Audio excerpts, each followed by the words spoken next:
I'm so thirsty. We're about to take it back. Ladies and gentlemen, here it is, the most listened to radio show on the planet. This station is now the ultimate power in the universe.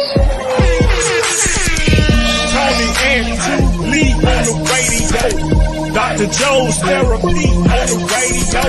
The love got me going live on the radio. Two mics and a mind on the radio. Radio, turned up on the radio.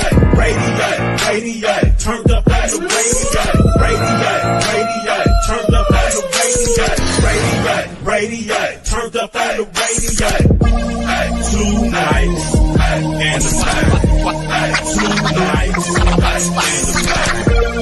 Two nights. Two nights and a mind. Welcome. Hey, Hi, hello everyone. How's everyone doing? hey, I'm doing good. I'm feeling good. I'm looking good. What more can I say? Oh, yeah. Awesome. Good to know. Glad y'all asked. Commissioner, everything with you? All is well. All right. Dr. Joe, glad you're in the land of the living today. Yes. Yeah, girl. I'm glad I'm in the land of the living today. Yes. Yeah. I'm breathing the air. Let it go. Yeah. You got the green plants around, getting your little oxygen. Yeah, I see that. I'm glad you cleaned up that house finally. Look, it's nice and clean back there. I say, man, before time, oh, yeah. Mm-hmm. Awesome. How's your week? The week Yeah. was good. It was hectic, I would say. This week was hectic, but it was good. Oh, yeah. Busy too. It was something every day, all day. Boom, boom, boom, boom, boom, boom, boom, boom, boom. I was like, oh my Like God. that makes they go by faster, don't it? It really does, and it makes you feel like sometimes you lose hours and time because that's how I felt today. I was like, oh my gosh, I gotta go hit boop boop boop boop boop. So it was a lot. It's a lot. It was a lot this week, but it's okay, you know. Mm-hmm. Well, was you productive? Did you put some points on your scoreboard?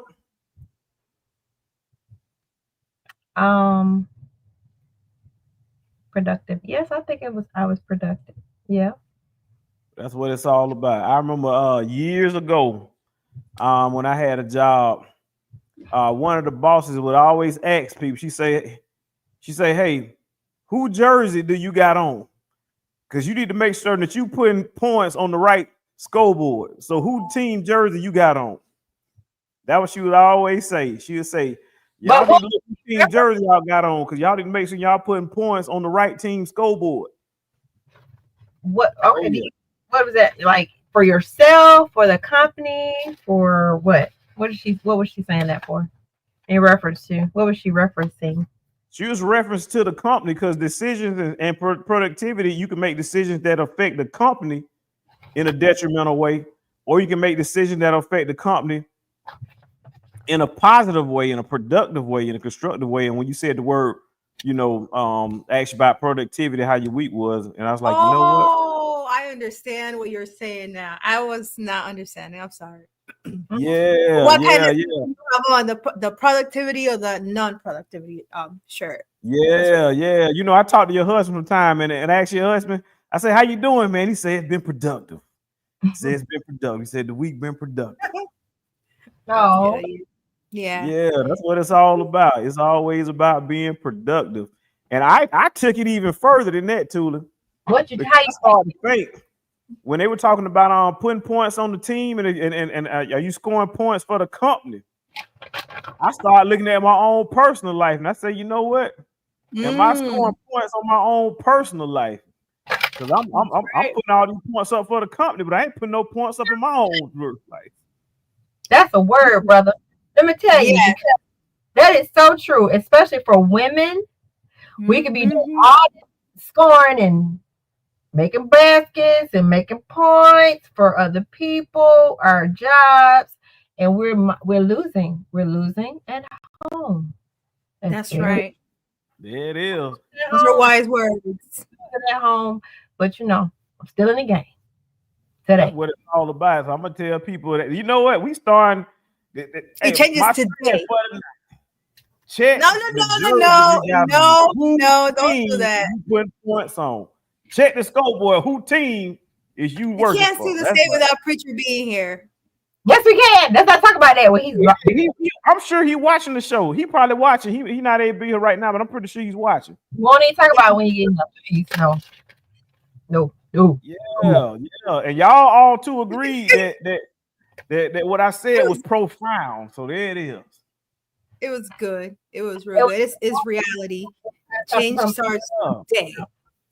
Yeah. That's what it's all about. That's what it's all about, indeed. But I know we got some good articles coming up. We got some good stories coming up. All that stuff. It's just a lot going on out here in this street. But I want to start out with something. Before we start, what are we having a special segment today? Because it's been 2 weeks. We missed it last week, but we still have People it. are Right? asking for it. People want to hear it. They say they like that. You're talking about Pick a Side. For all y'all who tuned in, Joanna is talking about Pick a Side. It's an episode, a segment of the show where we pick a side. As a matter of fact, Dr. Joe, go ahead and send me. We had one. We have a one. suggestion. Send it to me in the private chat. Put it to me in the private chat because I don't have it in the private chat. So just find it, post it in the private chat, and we most definitely can pick a side. All them people, you can't straddle the fence. You got to pick a side. That's what that's called. Okay. So you said. All right. So what's the article you were gonna move forward? I'm sorry, I interrupted you. Which article were you? No, you didn't interrupt. Listen, do your thing. You know what I'm saying? I'm just glad that you feeling all right. You know what I'm saying? Wow. Look at that, Tuli. Yeah, I'm gonna have to sing a little bit more often. Yeah. That's what it's all about. That's what it's all about. That's what it's all about, indeed. Oh yeah. Mm-hmm. The positive thing that I want to do is I want to let y'all know this is a special announcement. I have some followers out there watching, and they tell me all the time how much they watch and all that stuff, and I support them. So I gotta send a shout out to Ian. What up, Ian? Jordan, what up? I appreciate y'all what y'all doing, and they are making some really, really, really big scores in school. They're doing an awesome job in school. So I want to salute all the kids out there starting school back, doing out there positive. We start with positive news, and I just want to start off on the positive side of the game by sending shots out to the kids out there that are doing wonderful. That's what we doing. Oh yeah, Tula, what you got to say positive? Come on, Tula. What? Don't do that. Positive. Positive. Mm-hmm. Be positive. Just keep it. On that note, Dr. Joe Tula sent me a news article that she wants to play. So before I even play the news, what? Just do it. We can't do it yet, but okay, that's fine. I wanted to see how the people felt. Anyway, Wayno. Okay, so what's your positive? I just announced my positive. Was my positive. Same thing. All right, my positive. Parents, applaud you doing a great job of getting your kids up every day, making sure that they're clean. Great lunch that you prepare for them, the breakfast, starting them on their way, making sure they have dinner at night, and they go home. They go to bed at a decent time. I applaud the parents. That's right. That's beautiful. Yeah. Now that's right. That's right. That's what it's all about. Mm-hmm. And about the parents, it's all different parenting style. What I want to discuss briefly, if it's all right with y'all, I want to discuss gentle parenting. Sometimes when you're parenting, you don't always have to be aggressive with the kids. You don't always have to be a disciplinarian in terms of you don't have to be an aggressor, but there's other ways you can reach kids. And I seen a clip that really, I'm just going to show it to y'all, but it showcased a father and how he was chastising his child in a fashion that was really, really admirable to me. Okay. So I want to take a closer look at this right here in regards to parenting, because it's all about positivity and constructability. Oh yeah, I like that. Oh yeah, oh yeah. So here we go. Let's take a closer look. Not gonna fly. Okay? So next time when mommy give you something and you throw it in, daddy's gonna deal with you. Very use YouTube. You start crying, daddy's gonna really deal with you. So stop. You know how to act. You know how to control your emotions. Okay?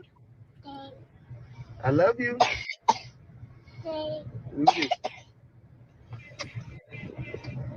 I don't like to be mean to you, but you gotta get with the program, big dog. Okay? Give me some. Okay. There it is. Good little gentle parenting clip that I saw earlier today, and I was like, you know what? That's all right. That's so Talk cute. to me about parenting side too. I know you spent a lot of that on parenting. Talk to me about those the temperament that it takes to be a parent. Well, I think your children dictate. Smitty and Tulian, to further add to that question, do you believe in permissive parenting or authoritarian parenting? Explain what the difference of those. What is that? I don't know what that means. Permissive is more of a linear parent, believes in less punishment, more talking. Authoritarian is more into like rules and regulations and more strict. Mm-hmm. I'm more strict, but I believe that you should explain. In order for somebody to do something, that's with anything, they have to know what they're doing and why they're doing something. You know, a lot of times people say, no, because I said so. Okay, that's for the moment. Okay, I'll stop right now. But I'm not going to know that if you don't tell me why you told me to stop. You know, it's okay. Tony's entered the studio, so I have no parenting advice. I'm gone. Bye. Go ahead, ask your question to Tony.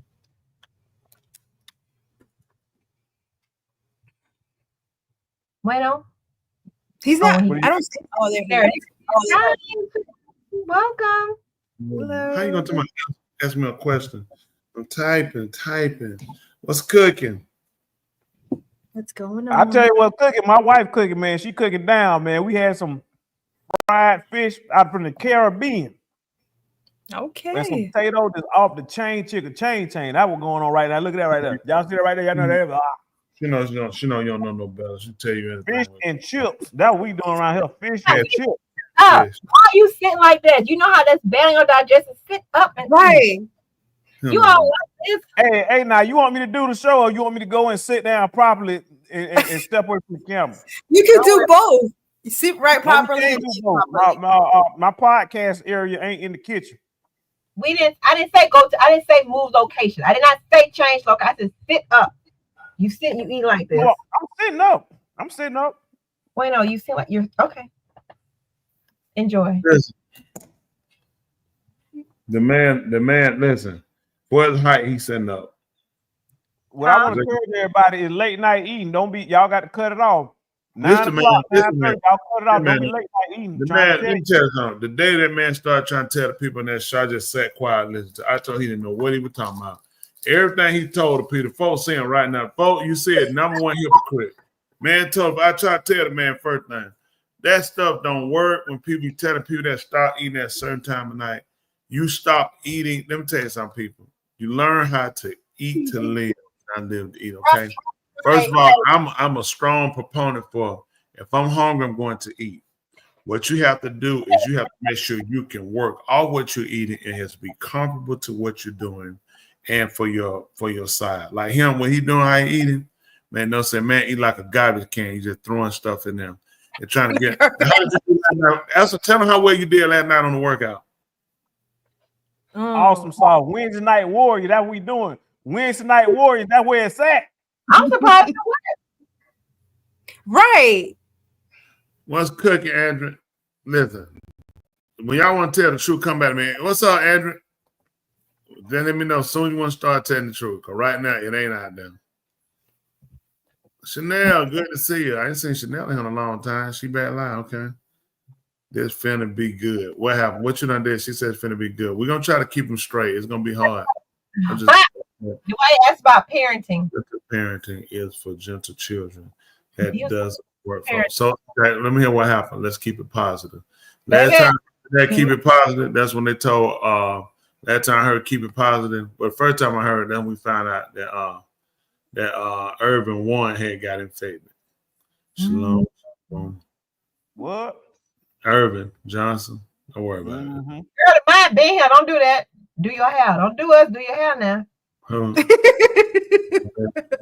just need a few minutes from him in this bed. What happened? I'm trying to go back and figure what happened. Yeah. All right. This man, I'm trying to handle it. Listen, man, I'm trying to keep it middle of the road. Trying to recover. Listen, we go out there and work out with Dr. Death on Wednesday night. Hey, Rob, sorry for being MIA. Well, good. It's been a long time. I see, sweetie. Good to see you. Hope the girl's doing well. Well, you know, you saw that. Hey, Chanel, how you doing, Chanel? Okay, what up, man, close your mouth, man. You spitting that food through the camera, man. You been jammed up the done mic. What you doing? Hey, don't get jealous because my wife cooked and your wife didn't. Tell you oh, no, you did it. Hold on now. Hey, you see me fighting with him, right? Anybody got time for that? Yeah, they up there. Anyway, finna tell them how well you did last night. Wednesday Night Warriors, that's what we did. Wednesday Night Warriors, that's where it go down. Wednesday Night Warriors. If y'all serious about working out, let me see you on the Wednesday Night Warriors squad. That's where the fish fight right there. I'm showing you right now, we don't have no Wednesday Night Warrior. That man is terrible. That man is just showing up in there. He's the only one calling himself a Wednesday Night Warrior. No one else used that terminology but him. He said that man Daniel and Preacher said, no, Daniel is dangerous. Preacher is holding on for dear life. I know one thing. If I did to my pastor what he did to me, I'll go turn myself into for the near penitentiary. When spirit can. Yeah, so I definitely would do that. But tell me what's going on with these kids. What happened? What I missed with these kids? Dr. Joe, I'll show you. You know what? Permissive versus, do you say authoritarian? Ask that question again, Dr. Joe. If you believe in being a permissive parenting or authoritarian parenting, which one do you prefer? Which one do you believe in? Well, based off of my occupation, based off of being a young lad, child, teenager, young man growing up, and based off religious factors, based off of life in general, there isn't another option other than being authoritarian. We can't afford for kids to have their to make their own decisions. Right. To rules or regulations or decide or compromise with them. I was not that type of parent. One was raised by her mom. The other three raised by us. We successfully raised ours. The girl left at 18, her choice for her birthday. Wasn't beat, molested, mistreated. That was her end, but we kept and we held our end. Our boys, they work with us. They both work at the synagogue. One's a minister. Great young men. They'll tell you, we were on them. I was on them. I was on them. They'll tell you that, and I appreciate the young men that they become. I appreciate, them, having that mind to seek the Most High for themselves and not because dad, mom told them or this is what they've done. These are decisions they made for themselves as young men. So I'm an advocate, proponent for being, a strong disciplinarian. Now, what I didn't do, I wasn't beating them with stuff, cords and whips and water hoses and things of that sort. I discipline my kids, and I think that's something that in parenting that should be, strongly suggest. I think sometimes, I heard it before, don't discipline out of anger, but I mean, the only reason you discipline is because of behavior has caused you to become angry. So with that being said, knowing how to discipline is very important. I think every child is different.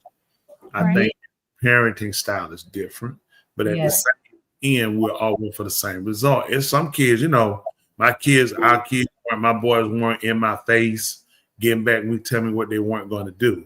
So it made a difference in the discipline. Right. You got out like, they're going to tell me, I ain't doing nothing. You know what I'm saying? You ain't putting your hands on me. Then you finna.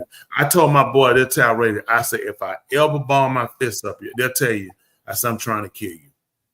I told him that. I said, if I ever ball my fist up, I said, I'm trying to kill you. You told my children that? Yeah, I did. I told them that. I ain't want to make no mistakes.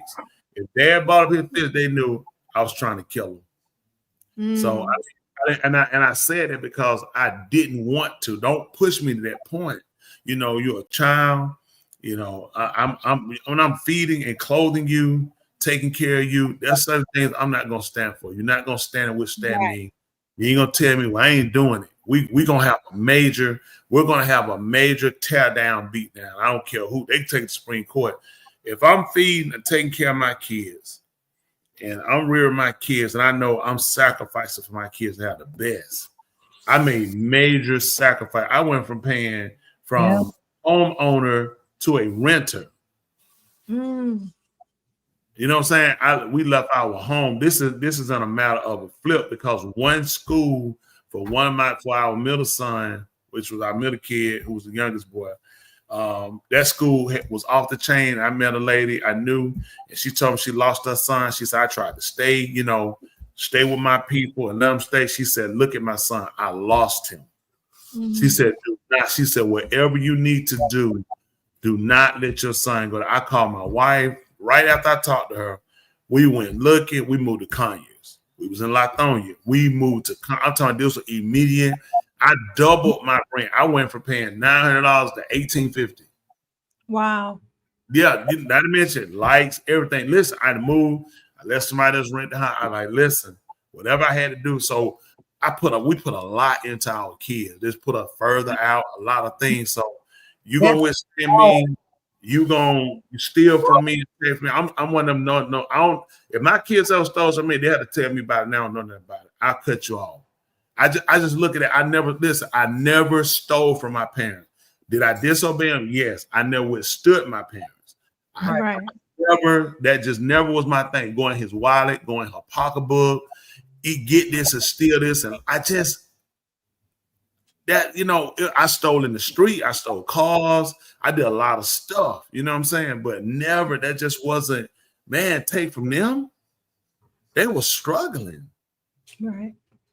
You know what I'm saying? So for me, people can take it how they want to take it, but I mean, it happened so fast. She said Lithonia School, the Carroll County schools are only getting worse. It was the middle school, Redan Middle School, the school. They had just built that school. It was only like 2 years old. It was 2 years old. So you think a brand new school built and it was gone in 2 years? I was like, no. They couldn't go. I just couldn't do it. But the school system that we came for is not the same as it is right now. No, never. When we came down here, it was like I want child. What does that mean? What does that mean? What's the current condition of the school system? Terrible. Oh yeah. It wasn't what it was. We came here years ago. We moved to Conyers in 2000, probably like 2009, 2008. So we were building a house in Marietta, South Cobb County. Yeah, we built a really, really, really, really nice house. All that 90% finished. Countrywide went out. Everything crumbled. It was a mess. That's when the housing market crashed. Everything they stopped. They shut the loans. Everything down. It was like 90% done. And that stuck me. And I'm okay. So I moved to Conyers, and I was only here until we got some things that were supposed to be completed, and that worked out. We wound up staying down here, not working, playing. We wound up staying here a lot longer than we thought. And now, we Conyers now. He became home. We rocking the rock, now look, members here, other people here, everybody started coming to Rockdale. Everybody was kind of scattered, like, we would come to Rockdale. So we came here. And but in a nutshell, it was about our kids. And I tell the parents that if you care about your kids, you make sacrifices. Let me tell you, from all of them, I remember even my jobs, the jobs that the different I had to go. I had to make sure that it was, that wherever I put them in school or daycare or after school, whatever, I could still go to work. It was on my route. I did so much. Oh my gosh, for my kids. I mean, like getting to work hours early just because I had to, get from one side of town to the other side to take them to school, putting them in they were in private school at one point. Wow. Sacrifices. My life was built around my children. Not their life built around mine. My life was built around my children. Every decision I made, if I'm gonna go to this office, I gotta think about, so if I go to this office, I gotta take them. Will this daycare be open or to drop them off early? Can they get on the bus? Will they be able to? Always considered my children. It was always about my children. So that's why, right now, they own me. Own me. That's it. That was just when I became a parent. That was just my responsibility. My husband took care of the house, everything. I didn't have to worry about that. So glad. But but children, that was all on me. Wow. That's all right. You know what? I want to share something with you because you said something about schools. You said something in particular about private schools and high schools and schools, how they work good and they deteriorate. I want to share with y'all two just quick little clips. One of them I want to put right here on the board while I talk. This is called the University School of Nashville. It's a K through 12. That's kindergarten through 12th grade. It's a private school, and the tuition is $30,948 for high school students. You see how expensive that is for a private school? Yeah, I don't know. Y'all think y'all have to worry about it in private school, I don't know how much we paid for a private school. And then I had one. We went through a couple because of one's behavior, and that's nothing. Ooh. That's a lot. Ooh. And then you got the other two that's doing all right. They're fine. And it's like, oh my gosh, what do you do? So now I got to find another school. And I said, okay, so I leave those kids there and pick up this one. So I had to go to two different places. So much. I don't know how much we paid for tuition though for the private school, but they were in a couple.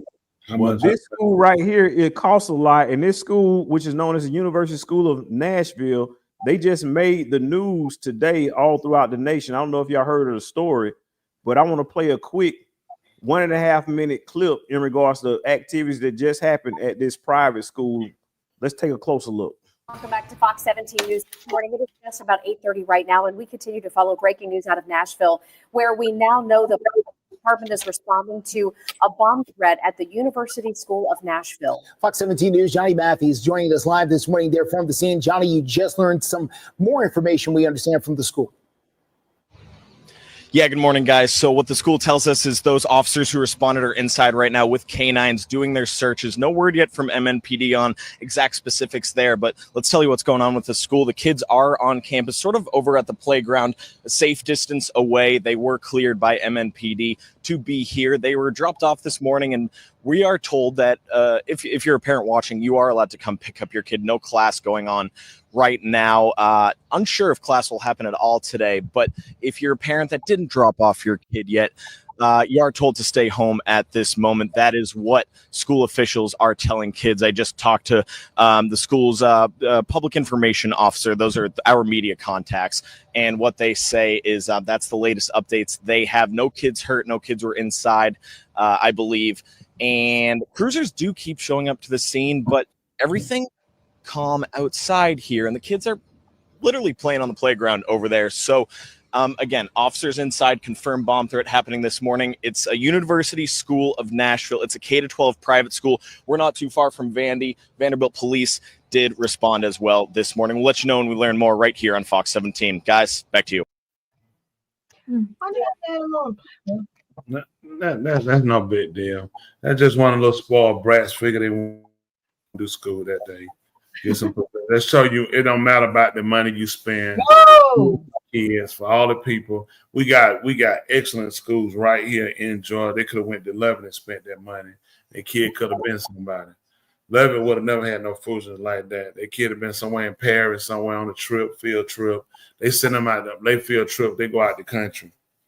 They get taught law from a judge, not from a teacher. They have judges teach them law. Mm-hmm. They set them up.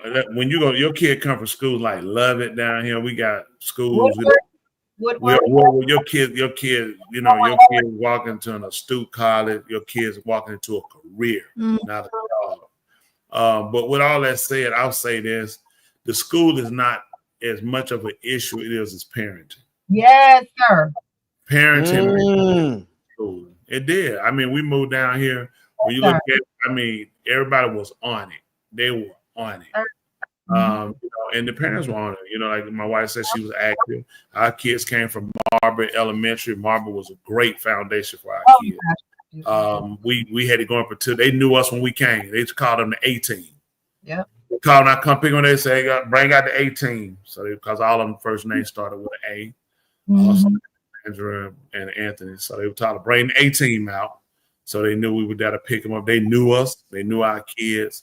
I mean, if they had fights, it was so minimal. I don't even remember one. It was never a mess. It was never in the foolishness. They were always on top. Like when testing would come around, listen, they weren't doing nothing extra. It was never crayon. Listen, when testing came around, the person let you know we weren't even worried about that. It was never, we get ready to test this weekend. Listen, y'all, they let you know up front. We're not worried about no testing. You know what I'm saying? It's the same protocol. The principal at that time was Miss Ziegler. She went to the boys great. She was a great principal. Miss Ziegler, she was great. And she went to the boys. She retired, if I'm correct now. Yes, she did. But yeah, she spent a lot of time, and she was a great principal. The school staff they were really good school staff. I mean, a lot of people they still know our kids. Yep. Some of them follow our kids, especially I follow them on Facebook to this day. I was just, they remember us, a younger student, so proud of him, what he's become, what he's doing. So, they came from good start. They came from 2 good, hardworking parents. Both of our parents were good, hardworking parents, and they had great reputations, known to be liars and bums and lazy and liars. It made a difference. On both sides, both grandparents. And so our kids had a really good, solid root to do the right thing. That's right. So I encourage parents, you're going to always get critics. Oh, don't do this. I tell you, people shut their mouth. These are the same people ain't going to do nothing when your kid is locked up. You as a parent, you have to be the disciplinary. Okay, people come in and start running their mouth trying to tell you in everything. Listen, you ain't got to use no weapons on your kids. When they get that point, please get rid of them. Yeah. Don't sexually abuse your kids and don't mistreat kids. I mean, that's just being honest. You be a parent. As far as everybody else's opinion on, listen, they gonna run their mouth and go find out how their kids coming along. Yep.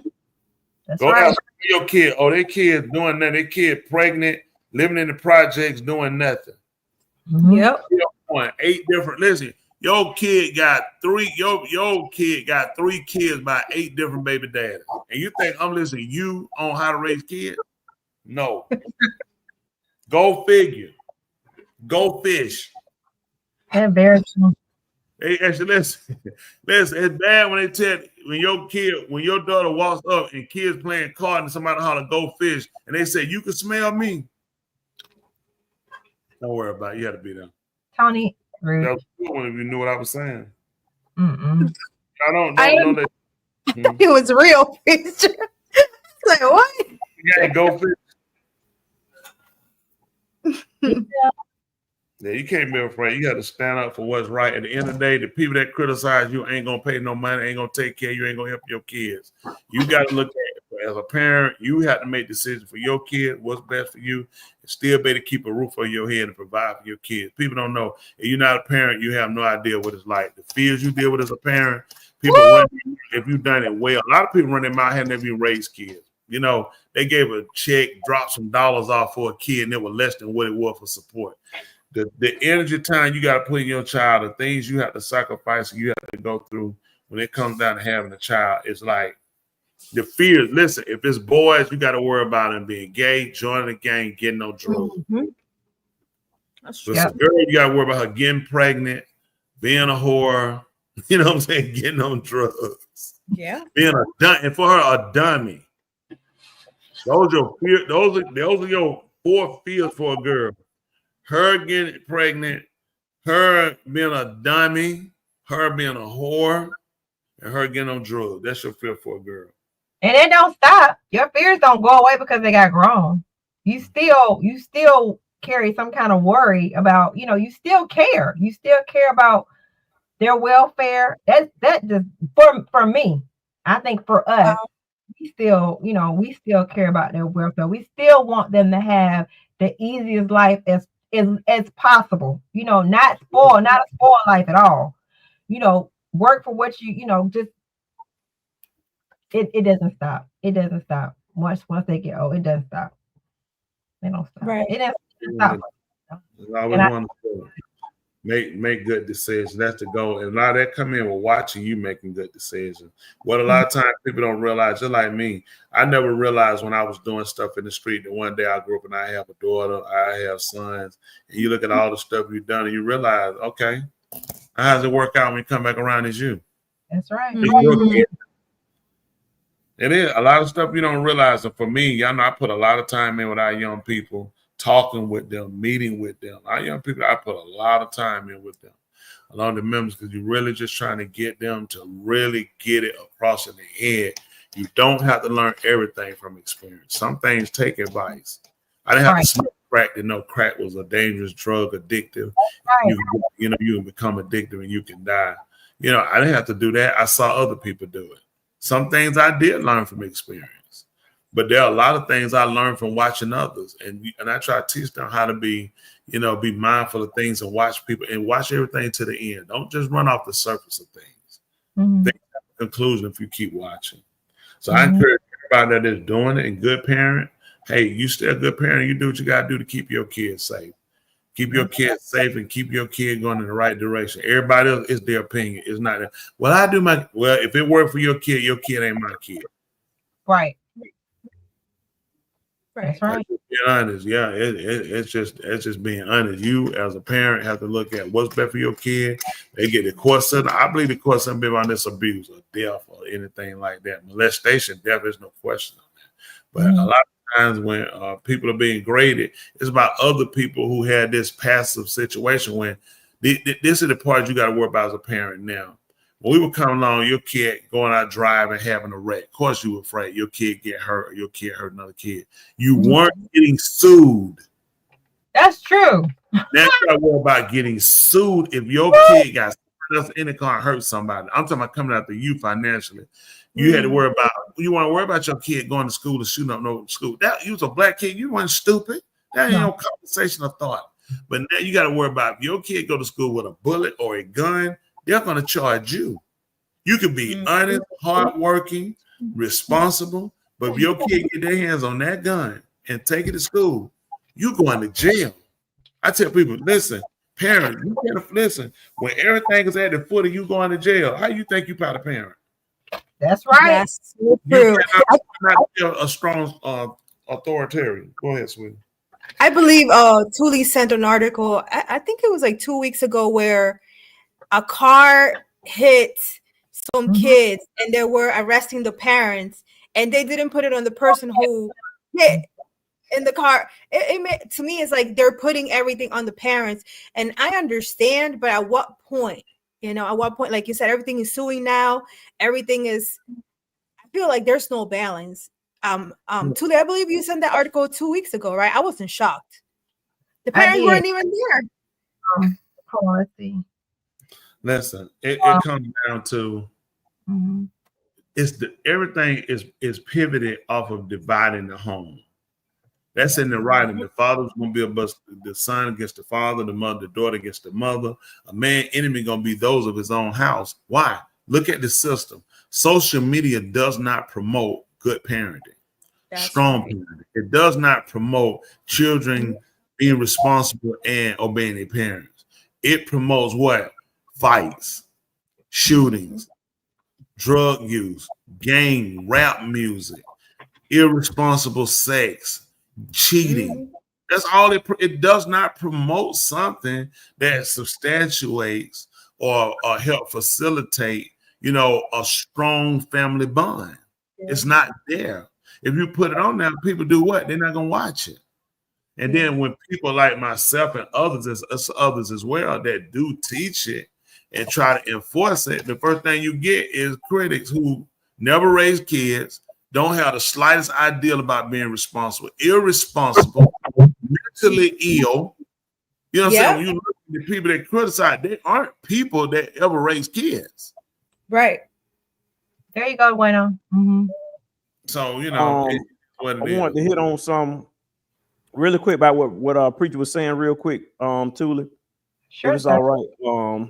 Absolutely. He was talking about basically, the enemies in the family starts right there in the home, and them are your main enemies. What he said sparked some. I actually saw an article in regards to a father and a son dispute. This thing escalated. It happened actually in Indiana. I want to play about 2 minutes of this clip right here of a father and a son dispute and how it ended up ending. Eric Winneke happened on Sutherland Place. On this Monday night, I'm Doug Proffitt. The Clark County prosecutor released the court documents late this afternoon describing a bad relationship between the two. Our Ian Hardwitt has been going through the details. And Ian, do we know what may have led up to this? Why this relationship was so bad? We don't exactly know why, Doug.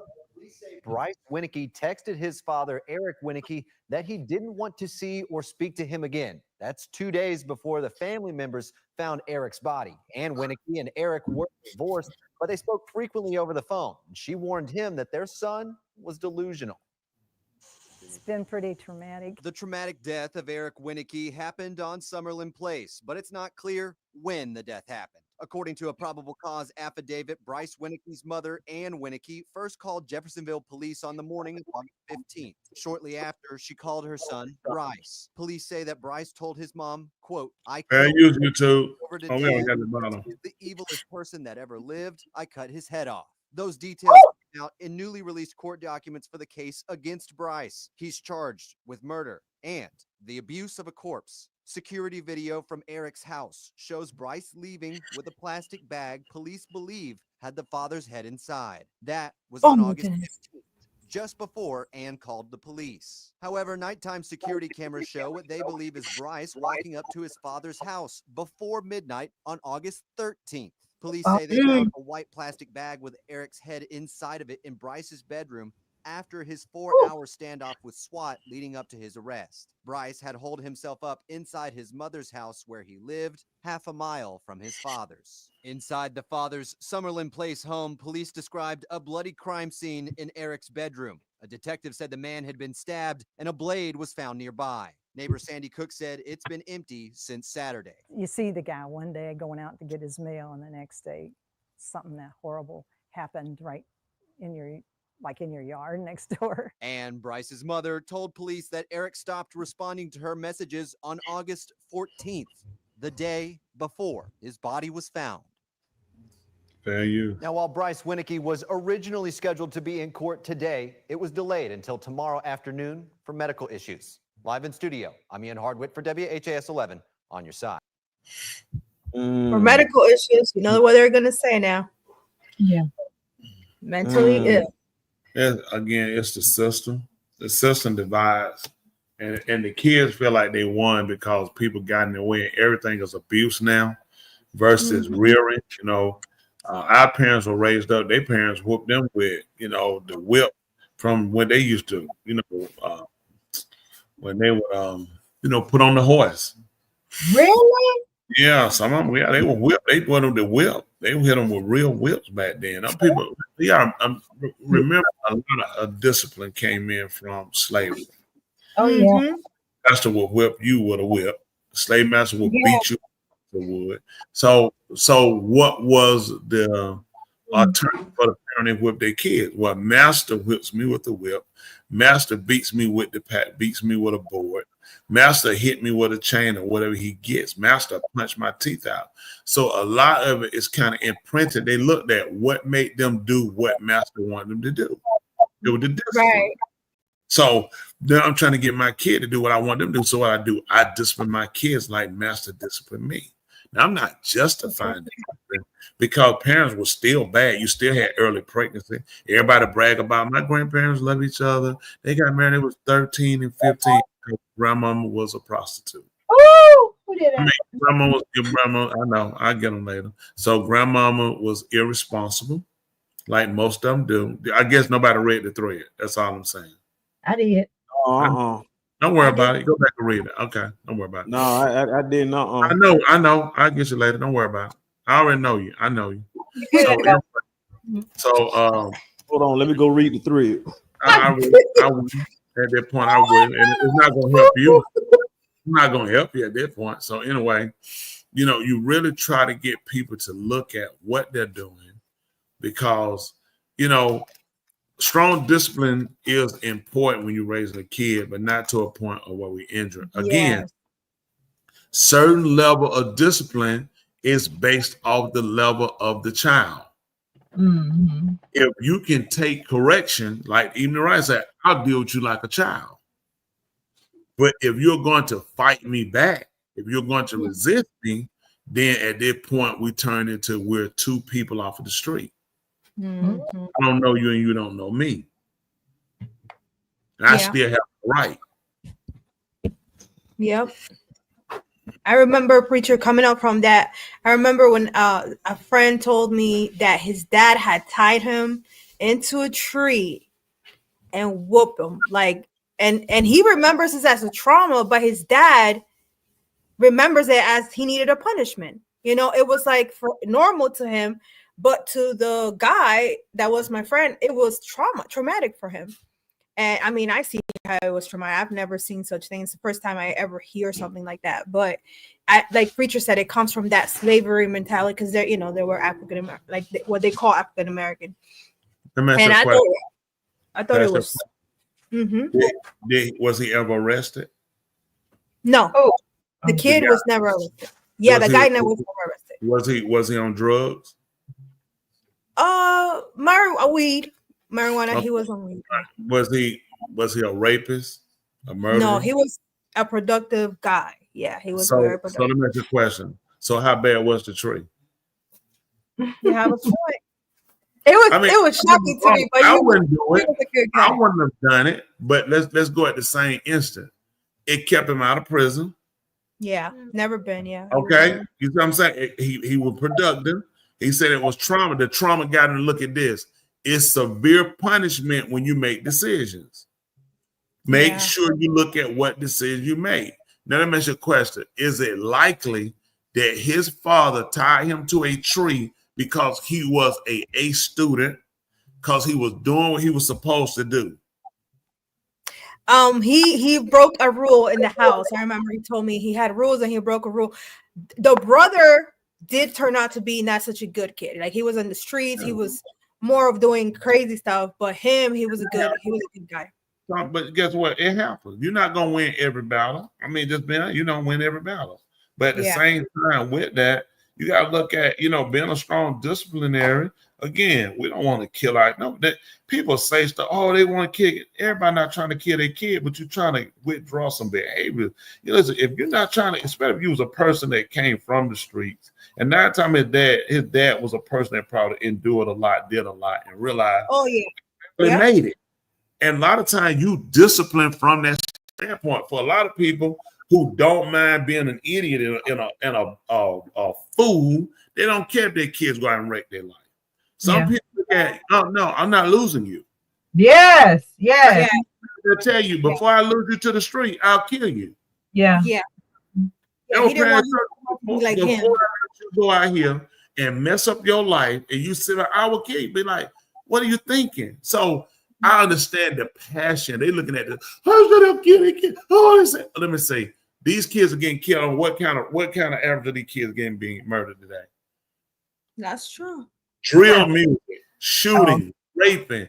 The girl. I mean, it is all of social media is about young people getting murdered on live, unalive at funerals. I mean, it's ridiculous. When you look, it's like, what's going? Go to club, 18 shot, 3 dead. Then they want you, this is what they want you to say now. Oh, don't say dead, say unalive. Don't say sexual abuse. Say this. I can't listen. What messed me up so bad? I was listening. The girl said, "Shaka, you know he S8'd her." I was trying to figure out what was SA. That's what it's Spanish. I did not know. Didn't be saying such a. He was unalive. I'm trying to figure out unalive. I guess the person fell dead instead of just saying he was murdered. She was murdered. But this is why things aren't changing. You minimize the same, and you want to minimize the consequences. Yeah. Let's make it what that person was murdered, wrongfully killed. Yeah. Stop saying he sexually assaulted her. What is wrong with these people? You can assault a person, but you can't say you saw a person. What is wrong with us? That's very true. They keep thinking if they soften the language, the behavior hasn't changed. They only gotten worse. Yeah. Let me tell you how it come along. When them folk called you a crackhead, let me tell you something. Boy, that thing will cut you to your. I don't know what they call them now. True. And if you like smoke the pipe, they should call that the glass penis. Yeah. They said, man, he's sucking that glass penis. Because they use penis, they use the DICK. But I'm talking about that thing hurt, man. You be talking, they be like, hey man, old boy, man, he on that glass penis. You like, what? But man, sucking that glass penis. That was embarrassing. It was demoralizing, and it made people ashamed. Now nobody's ashamed. These people come up on that shit now, on that crank. I'm on that. It's like, what? There was some shame to this stuff. They have no shame to nothing they do. We need to go back and tell you sucking that glass penis. Just hit them where it hurt. I don't know now. That might not hurt these days, but man, yeah, that's right. The homosexual stuff is in too. Yeah. Yeah. So now they be, you heard him. I'm sucking glass one and the other one, and the media one too. So that ain't gonna help them. I mean, now it's bad because we made everything sound great or acceptable, and we have to, you know, even the writings teach us that you have to put a difference in between clean and unclean, between that which is, you know, acceptable and that which is not acceptable. And unfortunately today, we have everything in the same bag. What would happen when you was a little? Did you ever wash clothes as a living at home? Yeah. Yeah. Put the clean clothes and the dirty clothes together. What would your parents have done, or your grandma? What would they have done? Whoop me. My mom would have been really mad. What about you, Tony? Mom probably said, "Are you retarded?" No. Yeah. I would have got in trouble for that though. So, and you know why? Because you put something clean with something unclean. Today we say homosexuality is equivalent to heterosexuality. That's true. Everything wrong is the same.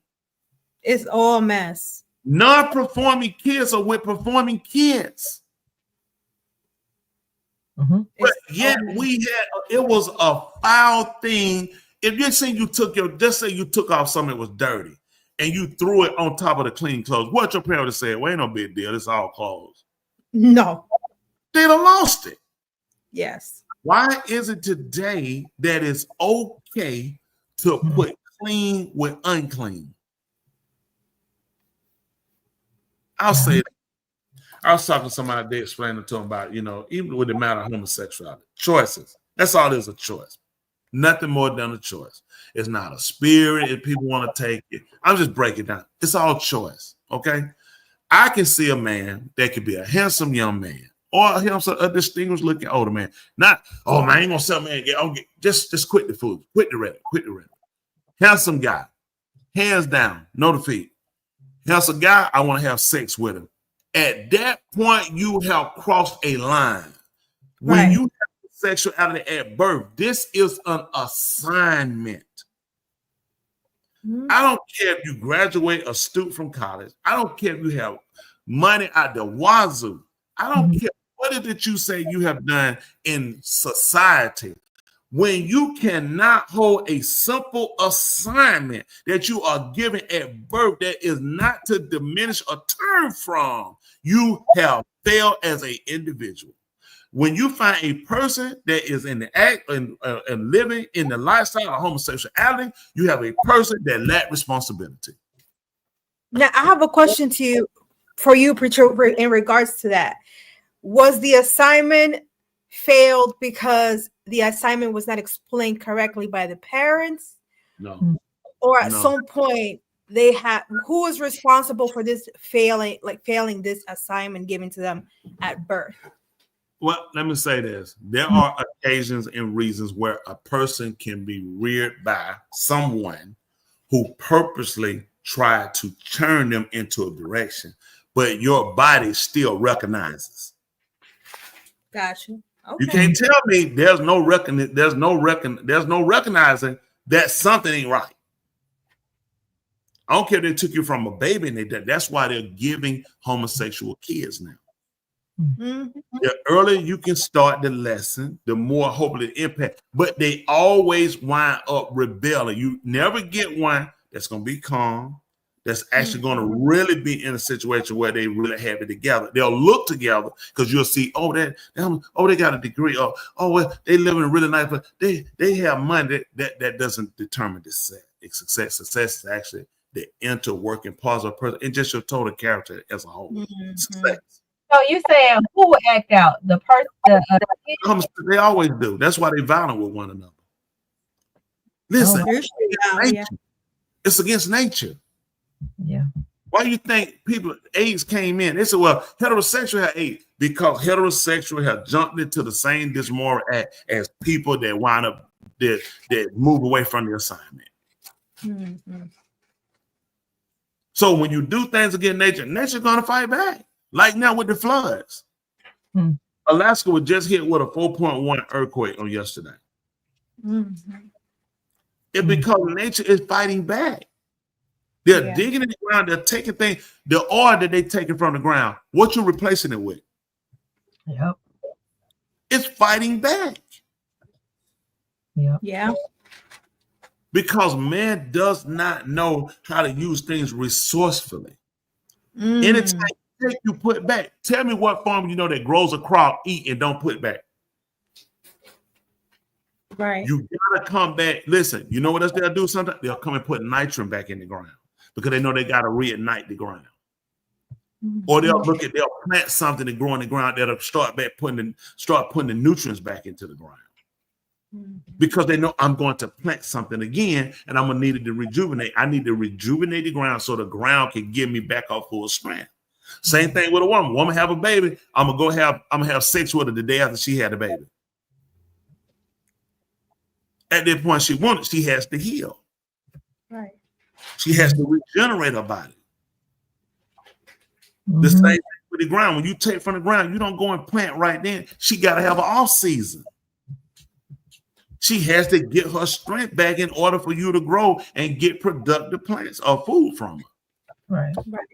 So when they're taking the oil from the ground, what are you putting back? When you're taking the diamonds, when you're taking the gold, what are you putting back? This richness also fuels the food. If you look at the water has minerals in it. When we extract all of the minerals out of the ground and we just got water, what's revitalizing the water? Because that water is running across the minerals, the diamonds. Years ago, y'all remember the movie, they were getting gold. They were panning for gold out of the water. Yeah.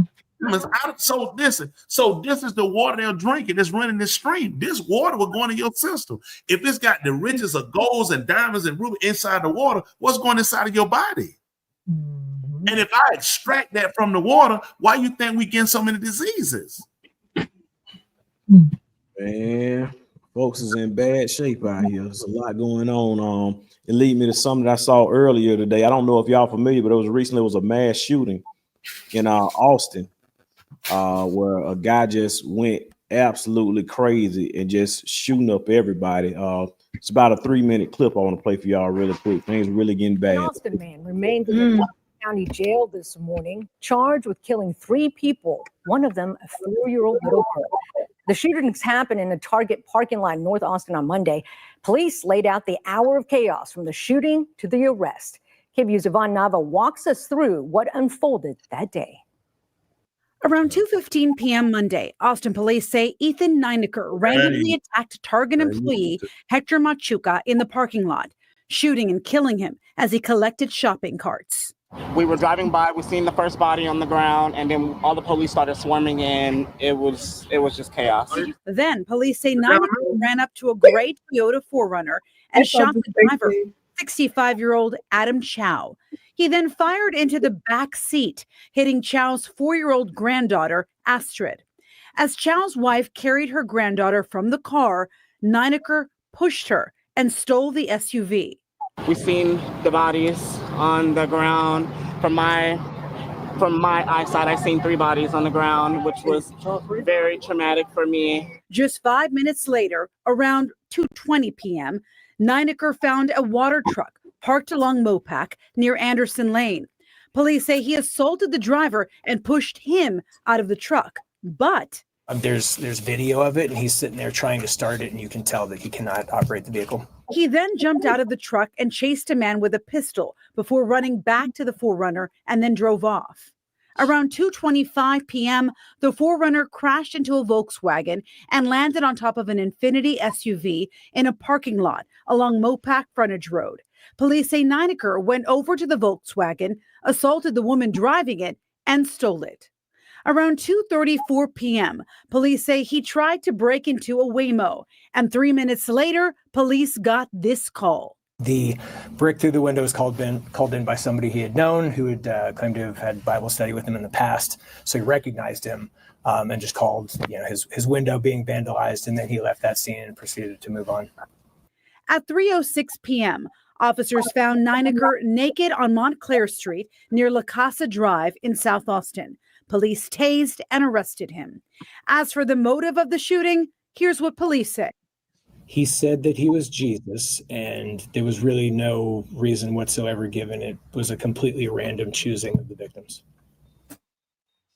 Ethan Nineker now faces 2 counts of capital murder and 1 felony murder charge for the deaths of Adam Chow, his 4-year-old granddaughter Astrid, and Target employee Hector Martinez Machuca.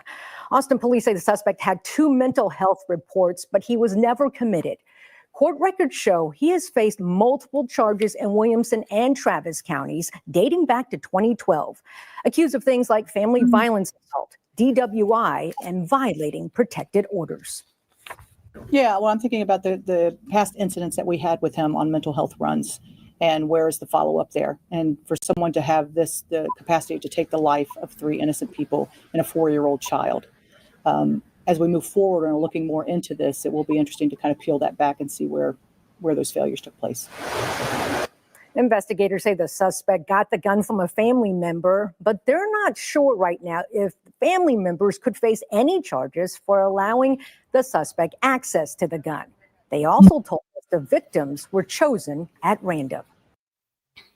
We used to have a Hector Machuca. Listen, when I said why? Yeah, I think he lived in Louisiana. I wonder he moved to Texas. That's odd, the name. Oh no, we definitely did. You remember, don't you, Dwayne?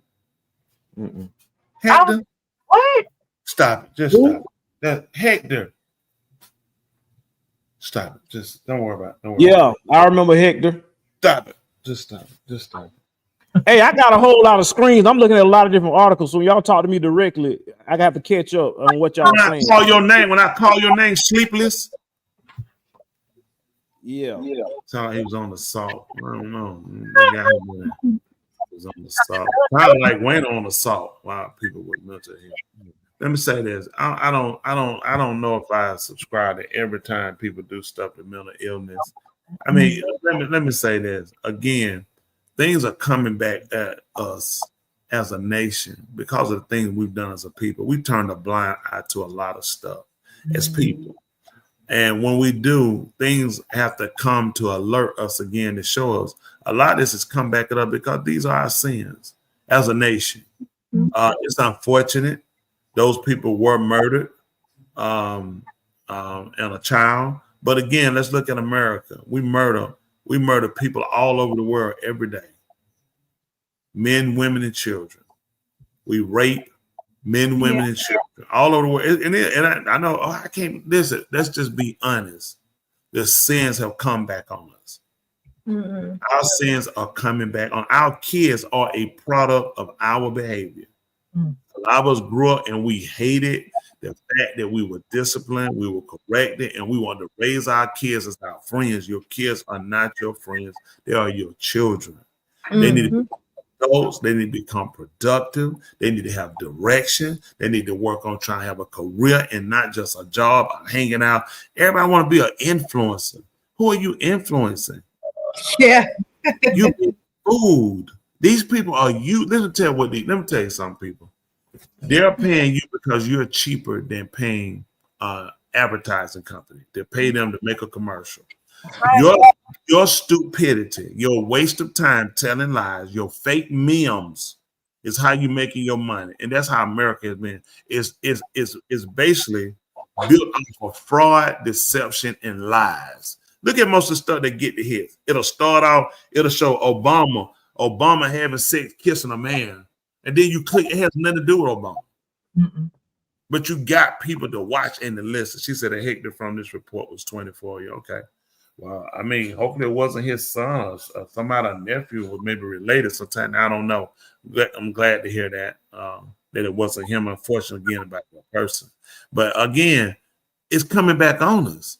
And if we don't start taking responsibility as a society, that young man is a product of us.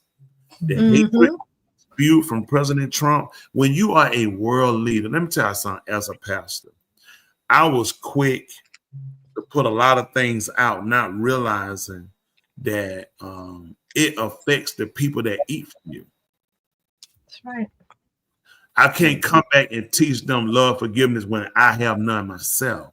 So looking at what you put out becomes a product of what you produce. America produces mass killing shooters. America hatred has never been addressed, and she's never made restitution for her wrongs. Even now, what is Trump pushing for now? He's saying Smithsonian Institution, the Smithsonian is like a discuss, a way to be shut down. Why? Because it has the slave ships. It has the slave manifesto. As far as, I mean, the ledger showing the ship names and people and tribes. Yeah, they're going to get rid of everything. That's why they're whitewashing it. No woke. We don't want to be woke. We want to stay sleep.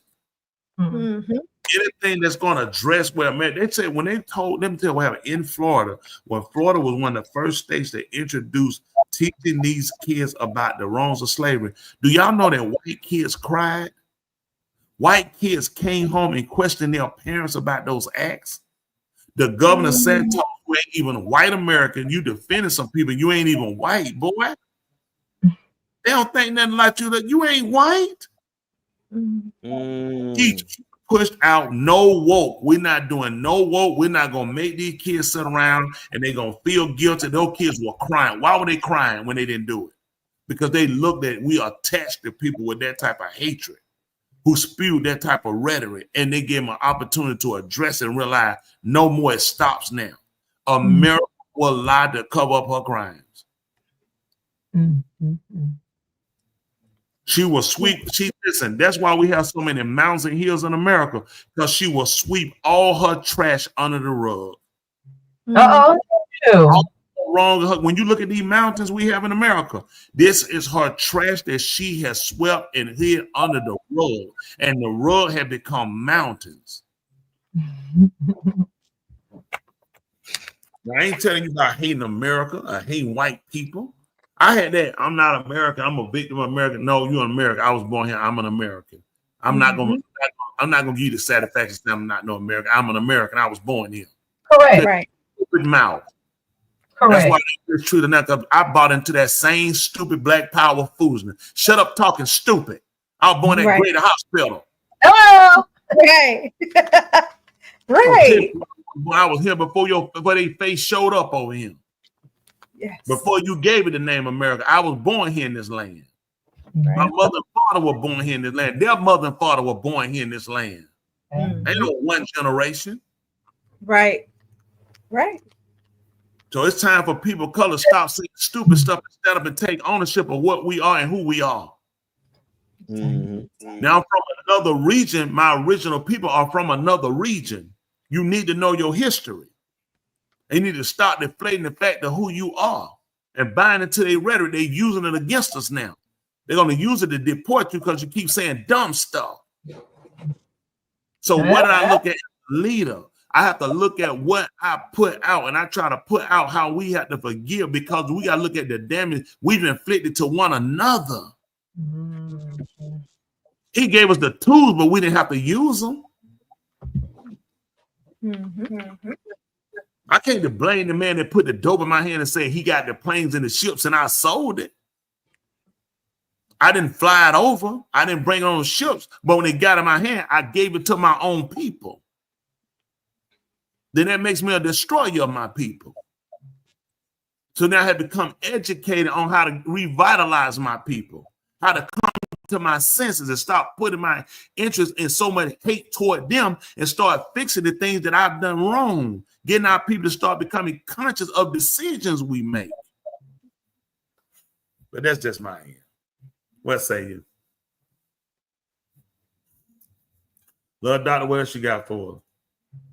Tuli brought an article up in regards to I really don't know all the details to it, but it looks like is it a car accident or a child? We were talking. You want to tell me? Tuli, go ahead. That's what we were talking about when she was talking about the parents. That was during that time, that segment we were talking about the parents being responsible for their children and how this couple was being charged. Before we do that, can I say something? Go ahead. Yep. No, go ahead. No, go ahead. He wanted to do it. He wants to. No. Go ahead. No. I just had a text that was saying, Shalom, I don't mean to bother you, but would you please send me the link to the broadcast? That's from Confederate 48. Confederate 48, where's your link for when the broadcast come on Wednesday night and on Layla, on Shabbat Layla and Shabbat Day? I be calling y'all guys to come up on the screen on now. That's for your soul. This show will give you some information, and we talk about a lot of natural currency, trying to get people on point on that one. But what about your nefesh, your soul? That is so much more important than what we do right here. We say some things that definitely could be beneficial and helpful, but what I say on Wednesday night, Shabbat Layla and Shabbat Day, that's for the saving of your soul. Let me tell y'all something, people. All y'all on this side of him, I would kick every one of y'all off of him. Let me tell y'all why. We have to start looking at decisions we made and how things have really affected us today in society. We are a dying breed as people, and we have lost our focus on our most major and important thing. That is our soul, our character, of the very essence of who we are. We've lost it. We read their books. We mastered their computers. We've gone to their universities. We mastered the lingo, the linguistics of it. But we have totally failed when it comes down to who we are in our essence. Therefore, we have become lost. We are nomads here. And we need our real direction. If we don't get our spirituality right, people, we can't fix nothing. We're constantly dying. They're killing us through the food. They're killing us through the information. They're killing us through the television. They're killing us through these phones from the waves, everything. They can be used for some things, but if we don't source our first strength, which is making sure we get our nefesh right, we are dying. Mm-hmm. And I see you when you come on. Appreciate that, but nothing is more important than why don't I see your face on that screen 3 times a week and twice on the Shabbat? That's 5 times. I would not be right and I would not be fair if I didn't tell you that.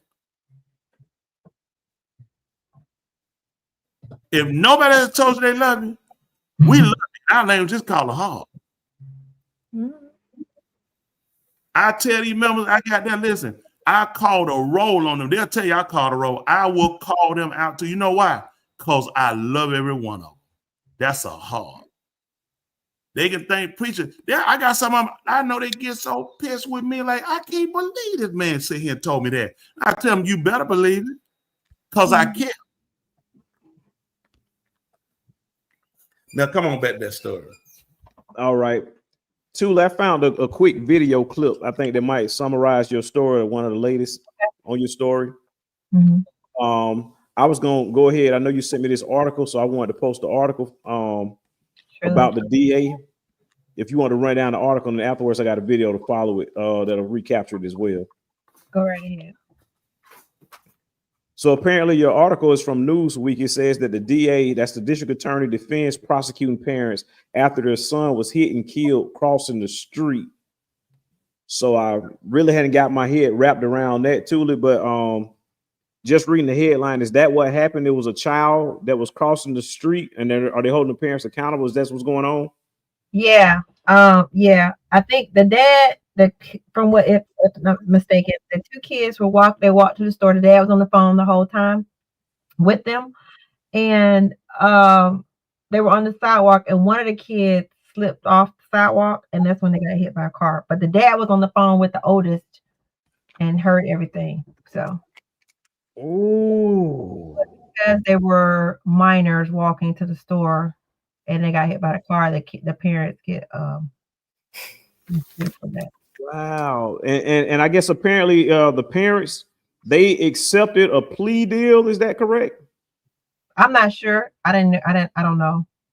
That's why I have to find out. Let me play this video really quick that I think may provide a little more details. Let me go ahead and load up the next video for you in regards to this. Here we go. This, though, 2 Gastonia parents charged in connection to the death of their 7-year-old son. They've now accepted plea deals tonight. They did plead guilty to felony child abuse charges after their unattended son was hit and killed by a car last month. WCNC Charlotte's Jesse Pierre is live in Gastonia where the incident happened. Jesse, you were able to speak to family members earlier. What did they tell you? Yes, I spoke to family members on both sides, and they tell me they have just been left broken over all of this, and they are just asking for prayers as they continue to grieve 7-year-old legend. A small memorial of balloons and flowers on Hudson Boulevard in Gastonia, marking the spot where 7-year-old Legend Jenkins was hit and killed last month. I stand here with a heavy heart and can't imagine the grief that they're experiencing and will continue to experience. On Monday, his parents, Samuel Jenkins and Jessica Ivy, faced the judge, accepting responsibility and a plea deal for their role in his death. Prosecutors say they let their children, Legend, along with his 10-year-old brother, go to Subways, a few blocks from their home, on their own. To get there, the kids had to cross Hudson Boulevard, a busy 4-lane road. It's the particular area that the children were sent into that makes this case different. This is a very heavily trafficked road. The boys didn't use the crosswalk. Legend was hit as they tried to make it across. Investigators say the driver who hit Legend is not facing charges. The prosecution not pushing for jail time for either parents, saying they've already been given a life sentence and need to take care of their other children. The children, my understanding, are living with a paternal grandmother who's a wonderful person and is taking very good care of the children. But the kids need their parents.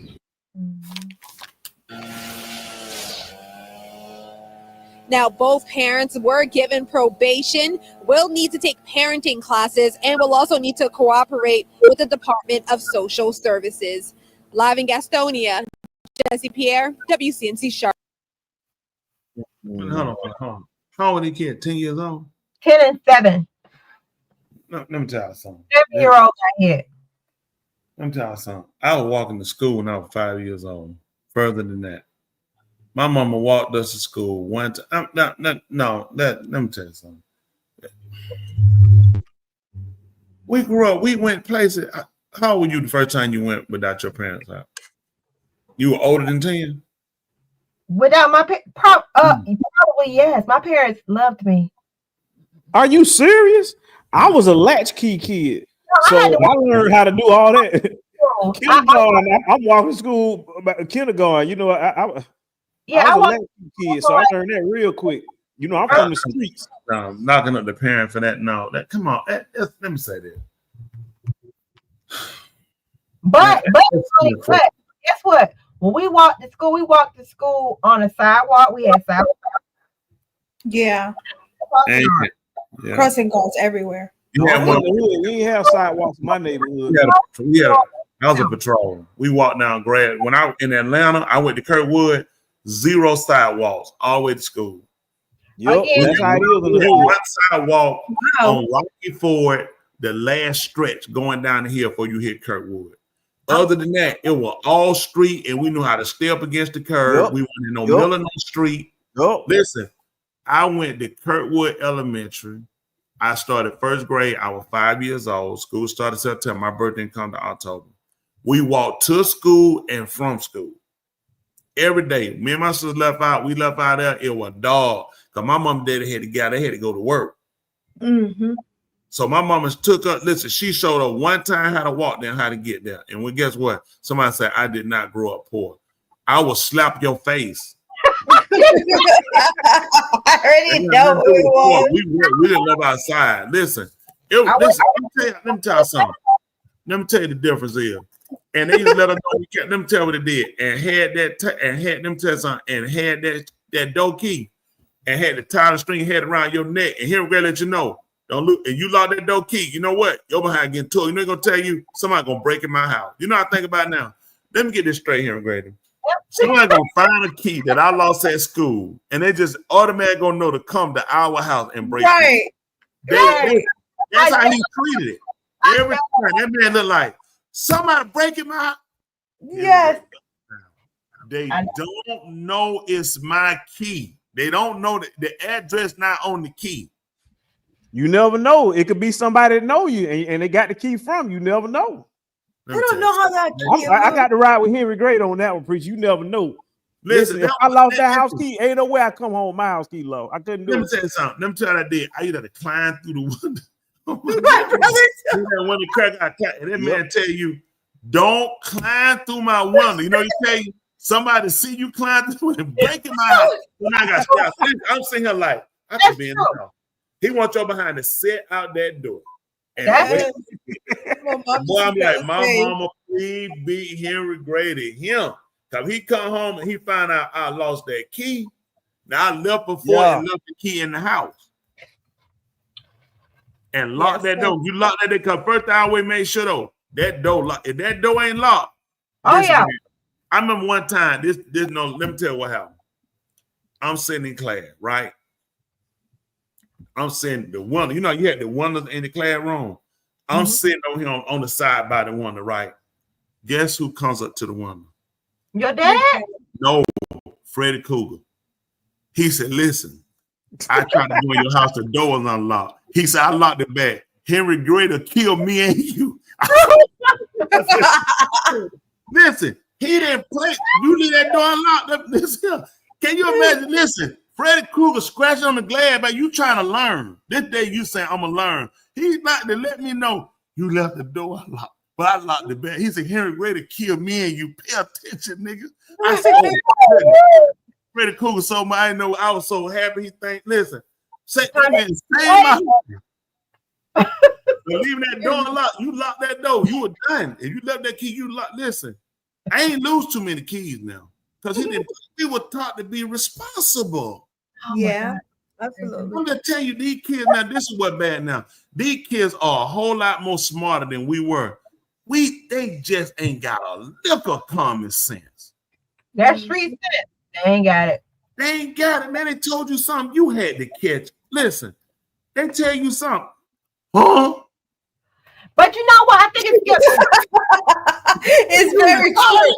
Well, the generation behind them getting it because they ain't got it. Right here ain't got it, but the ones behind, like our grandkids' age from 5 on, they got it. But the deal right here, no. Tula, quick question for you. Somebody tell me how. In terms of that video we just played, what's your take in regards to the parents? It's almost like they're suffering twice. What's your take on that? I think that was fair. I think that was fair to not to send them to jail. And I agree. I agree that they suffered a lot. I mean, but I agree. But I think the other person has to have consequences too. I think the parents fine, but what about the person who hit him? I thought the kid, when I first read the story, it said the kid slipped off the curb, but that's not the case. So if they were crossing the street, so that lady was driving. They were driving a car. You don't expect the kid to dart out or fall or come up. Even if the kid did fall into the traffic, you're not expecting. Not two kids gonna fall in no street. Yeah, so they weren't taught the proper crossing. Correct. That's how I was getting ready to say. That's gonna be it. It was just stuff we knew. Your behind state that another was coming. Let me tell you something.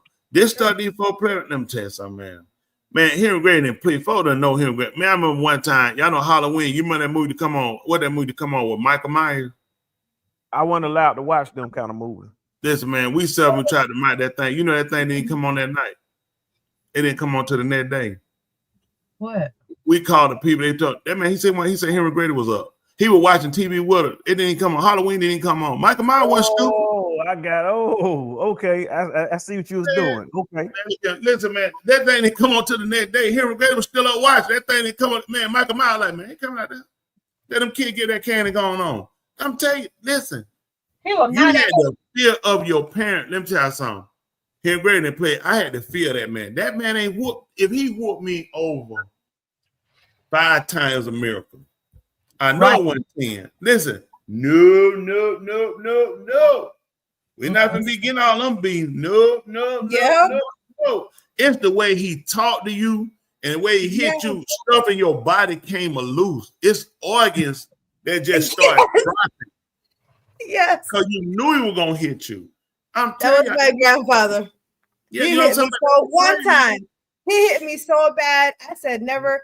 I said a bad word one time. I stayed locked in the bathroom the whole day. When I say the whole day, from morning to night, and I will open a little bit. I said, "I'm so sorry, Grandpa. I'm so sorry." It was bad because one time he whooped me, and I said, "Never again." He whooped me so bad. I said, "I'm never gonna do anything again." Right. I had fear. I had respect and fear. And like you said, he explained to me afterwards.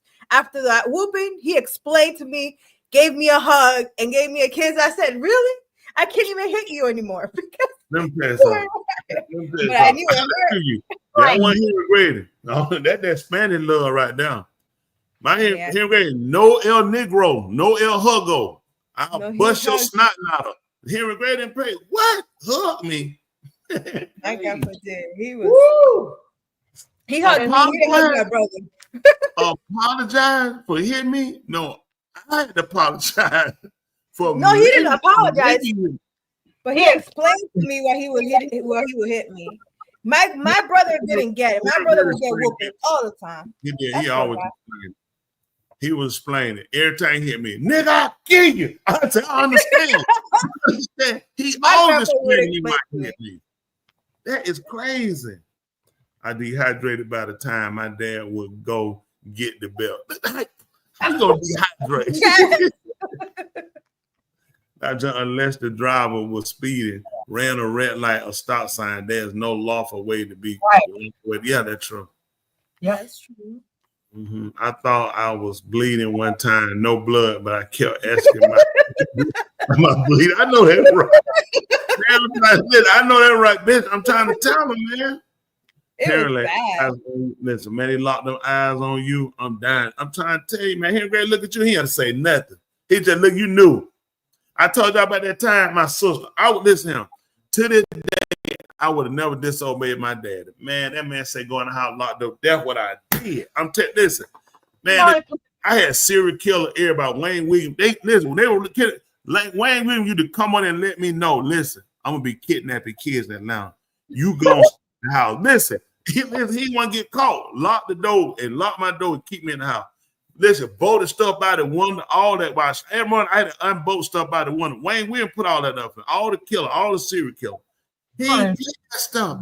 Listen, I don't know where he go get this stuff from. They didn't play with your mom. They told you something.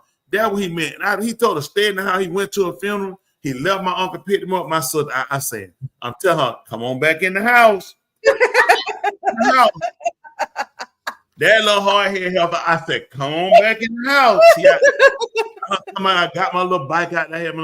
I got my little bike out there. I'm just riding up and down the roadway. I ride to the top of the walkway, run back down to it because I can't fool around. I had to hung that left and I started riding up the street. It turned right back down real fast. I rolled back up there one time. I seen a guy with a suit walking. I said, that's like my dad. I'm still pedaling.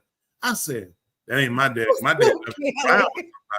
I'm right. I said, that look like my daddy. I said, that's not my daddy. I'm steady looking. It looking like that's not my daddy. I rolled straight up to my dad and stopped. He said, I turned that back around. I said,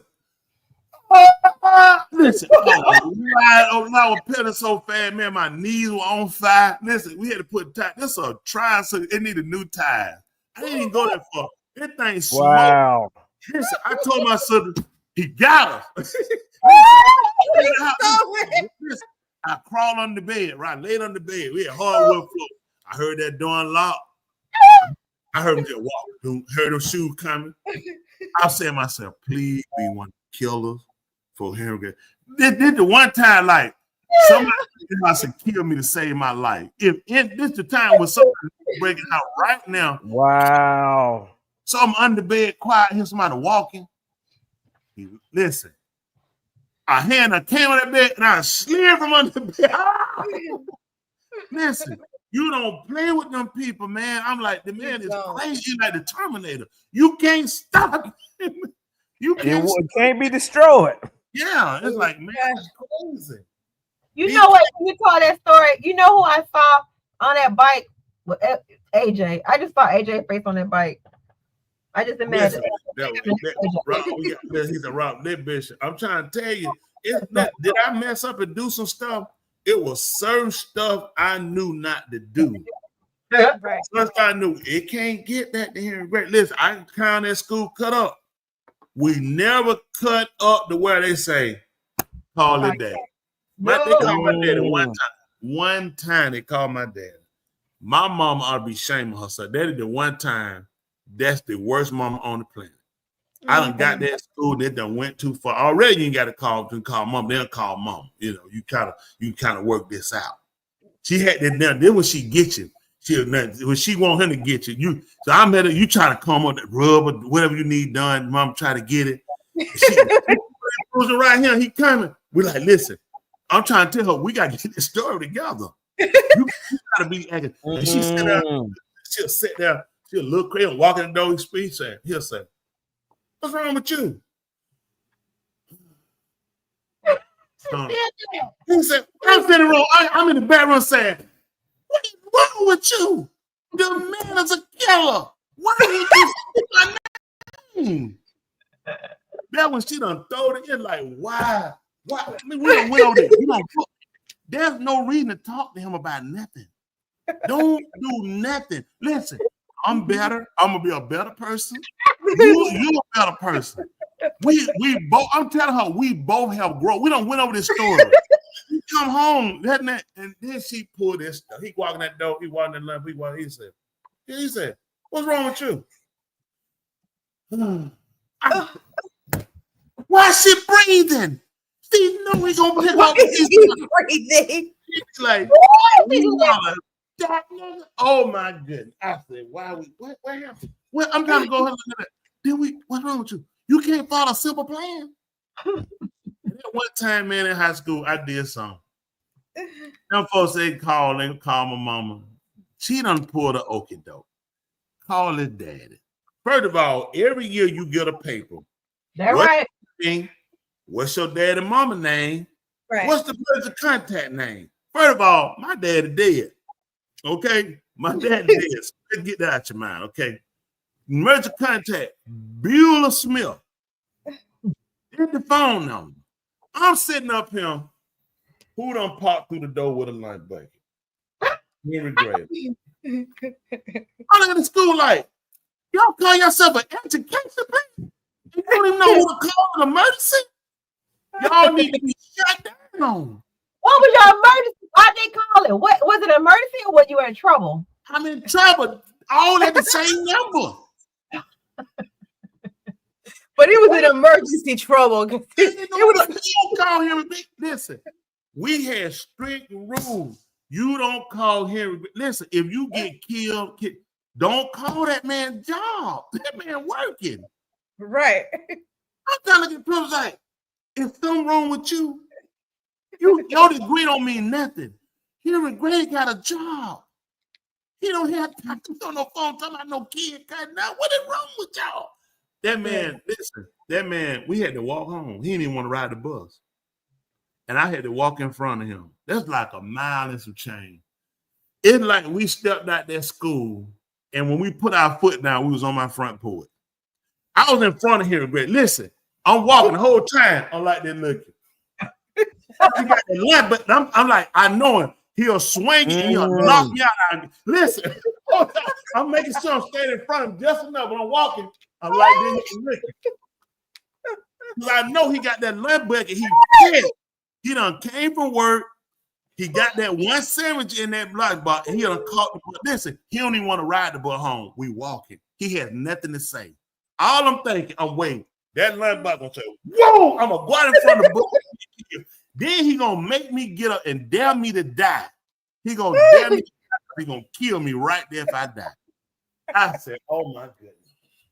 So can we discuss why the people even call the parents? It don't make no sense. I'm gonna tell you, it don't make no sense. My mama failed. I just thought about it. She wasn't even a good mama at this point. You want to even that biscuit stuff saved me from prison. No matter when Henry Grady showed up at that door, that was the worst at the school. This man got bills to pay. Okay, first off, this man had a mortgage. This man had bills to pay. Okay, he's a very serious man, Mr. Corleone. You don't bother Mr. Corleone, right? I'm with you. Henry Grady was the godfather with a lunchbox. You don't play with people like that. Don't play with him. Yeah. Don't How play with him. was your dad, Wayno? Oh man, my dad was in law enforcement, so his main goal was to make certain I never ended up out there because he told me in law enforcement it happened so many times where the officer's child was out there. He told me he was gonna make certain that never was me. He didn't play the radio. Yeah, play, man. Your daddy had to come to that school. Oh, you done been out there before? Oh my goodness. Man, they had my parents phone them on speed dial. Oh my. Oh yeah. I was a different breed though. That was a different breed, preacher. Bad is bad. It's bad. Oh, it's not. It's not. I was a different kind of bad. Okay. I was a student. I would get the unsatisfactory and need improvement on my behavior, but all my grades, I was always the top of the class. So my parents, on one hand, I was trying to tell them I'm talented because I know how to be disobedient and still get my work done too. That's a talent. No, that washed away. Let me tell you something, man. Henry Grady that worked off Phil. That movie on Phil Fat. That little TV show Phil Fat. I can eat all that stuff. I can climb all the buildings. Just show me Henry Grady. I can't do it, man. Yeah, that Phil Fat. I can go through all that stuff. That's called Tickle Me Elmo. Yeah. Henry Grady, no. Yeah. They used to threaten to call me. Oh man, they will call. They went, but when I was in school, you still get palins, so I would actually get palins from the principal. Oh, I gave every teacher always had a permission with my kids. Man, I had to get right your one time. Different era, they weren't gonna whoop your kids. You say you my kid, and people like you don't. They definitely did. Listen, Oh, they Bryce, did. Yeah, they didn't do it. I don't think. No, they didn't whoop him. I know they didn't whoop them. Your kids grew up in a different area. Your kids are Generation Z.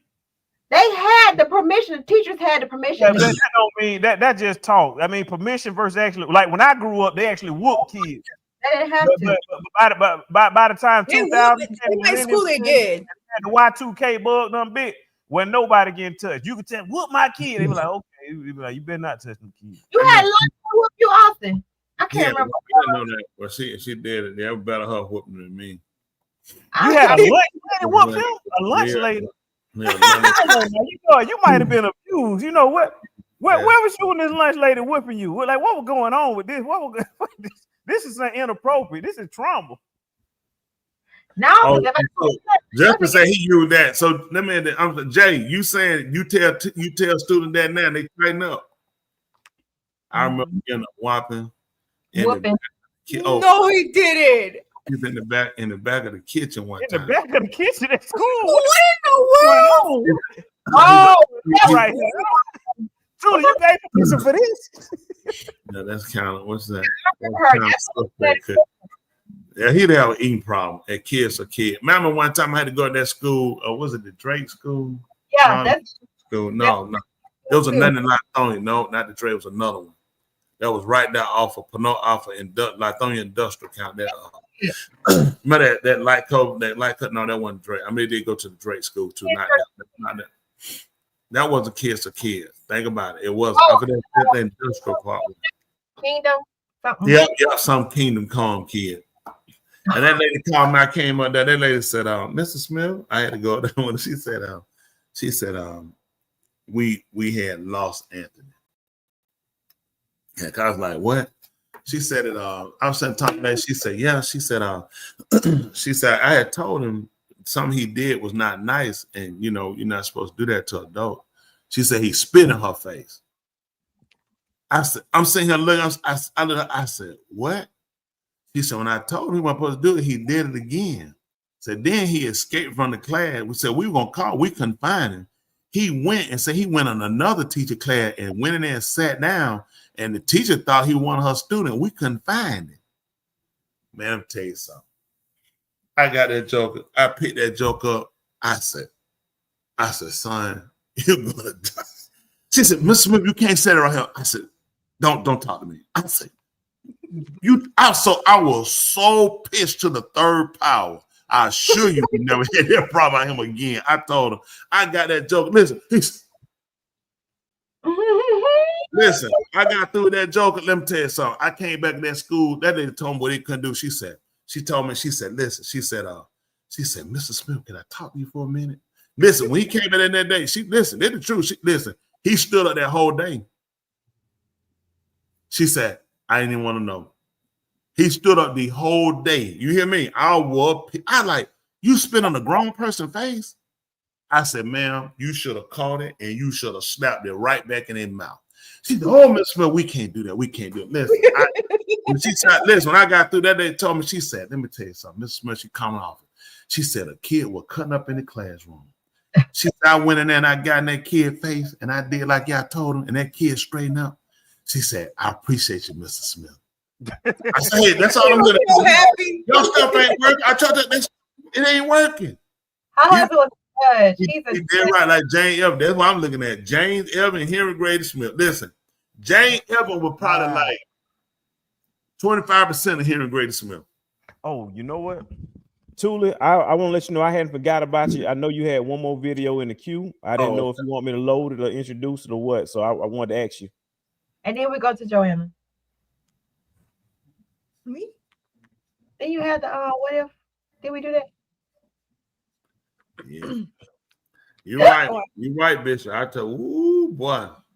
I was so mad they told me that. Yeah, that was because I was mad because I was like, that's another private school. What the blank? It's like, what? No. Yeah, no, we never raised them like that. Gosh. Oh, like, yeah. You want to introduce the video, Tuli, or you just want me to play it? Can you enlarge it? Introduction. We'll talk about it. You don't have to introduce. This is a YouTube short, so let me see if I can enlarge it. Awesome. That's about the biggest I can get it.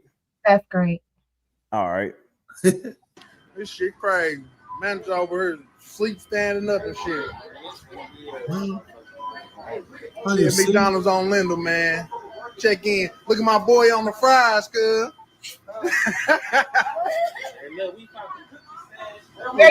Uniform. Look at she over here drooling. Come on, baby girl. You the manager, man. You supposed to do better than this. This shit crazy. Everybody just getting their free meals in, man. Teamwork make the dream work. She don't work her neither. I know that's right. This shit crazy. We live at the McDonald's on Lindell, man. Man, I'm at the McDonald's on Lindell. This lady is fried. That's a hard one. Everybody out here making their own food. Customer Everybody walking is back there making their own food, y'all. This shit is crazy. Your ass is finna get fired. She high. Oh yeah. Yeah. She high. She not straight. She high. She trying to recover. Man, she drooling at the. Man, that's fucked up. They gotta be somebody like me. Fucked up. Look, I got my food. I'm gonna make me some more food. Yeah. Everybody here trying to help her out. This shit crazy. Man, Somebody walking cooking their own food. Shit. That's a replay. That bad. Yeah, she definitely fired. And you know, I mean, that's so many violations to the customer back there making their own food. They got frying his own fries. She high. That's not sleeping. I don't know why they saying it's sleeping. Oh, Trying to recover from being high. There's no way you said that you'll wake up. You can't sleep bent over on a counter like that. Not with that back she got on her. That thing be pulling her down. She recovered. That's got to be somewhere like Memphis. I heard his sling kind of hit Bob trying to pick up where he was talking. Where was it at? Somewhere sound like to me, but saying like more south. I'm sure. I think it's Memphis, some area. I heard some of that voice that made me say that's something like Memphis, somewhere. Yeah, they ain't gonna do that very well. That one of them off the chain. Once I would have seen her there, there's no way it would have even. Sorry. St. Louis, Missouri. Somewhere I know somewhere, yeah, Missouri. I know somewhere crazy. The 80s and early 90s McDonald's. They were professional. They were. You're exactly right. People just, I mean, but that's the thing. You had to wear a uniform in the 80s and 90s. Ain't that you coming out with that stuff? You couldn't wear your pants down looking dirty. I used to work at Crystal's in the 80s, 1986. Man, you had to have your shirt tucked in. They didn't want your shirt tucked out. No. And you had to wear your hat. Them folk didn't play that stuff, man. You couldn't look like that. Oh, look at you look nasty. Now plum nasty. Let me tell y'all why I eat that. You want to pause me. Chipotle. I got to see you and look in your eyes. Wow. I eat that Subway. I go to Publix. I get my stuff. I'm just being honest. I don't fool there. I'm real. To the. Am I funny? Extremely. I question people. I say, hey, who back there? I ask her. She be like, don't listen. She said, I said, I can read people's eyes. I can tell. I said, listen. We went down to a place without I let the guy. I said, listen, man, what them folk back there doing? I need to know. I had a lady, they were around there cooking. I said, listen, I got all new stuff. I was down there in the resort. I said, listen to me. I need you to listen. I said, I can't, none of my stuff can't touch that pork. None of that stuff. She said, I taught her real, I made sure she understood me. That didn't make my stuff special for me, right? I said, man, I don't play that. I just listen. I will lose it by I'm old. I don't play like that. I don't play with people's food. Please play with my food. I'm funny like that about that food. You know what I'm saying? And then you playing around here, old nasty scratching behind. I go to Publix. I love them. I wait to watch them. Can I help you? I said, yep, change them gloves. And hey, I said, don't even worry about it. Don't even worry about it. Get me somebody else. That energy. I don't want that energy on my sandwich. I don't want you to make my salad. I don't even eat the sandwich. I get salad. I don't want that energy. You making my food. You ain't paying for no gloves. Change your gloves. Right. I watch this. They go watch the night, right? Come back over there. I said, change your gloves. They like. I said, listen. You just watch that night with them gloves. What make you think I want to think? Yes, money. You just watch the knife with the glove. Why do I want you to use them gloves to make my sandwich? Yep. I'm telling you, man. Listen. Let me help y'all out for those that don't know. When you go to Publix, I'm gonna help you out real quick. You want your free food? When you ask them to change them glove chain that night, this standing on business on dead homies and living homies. homie. And on Homie the Clown, if you go to customer service and let them know that you're gonna call corporate, they gonna pay for that sandwich today. Right there. Publix don't play by that foolishness. If they give you any foolishness about your food, when you listen, it's the policy.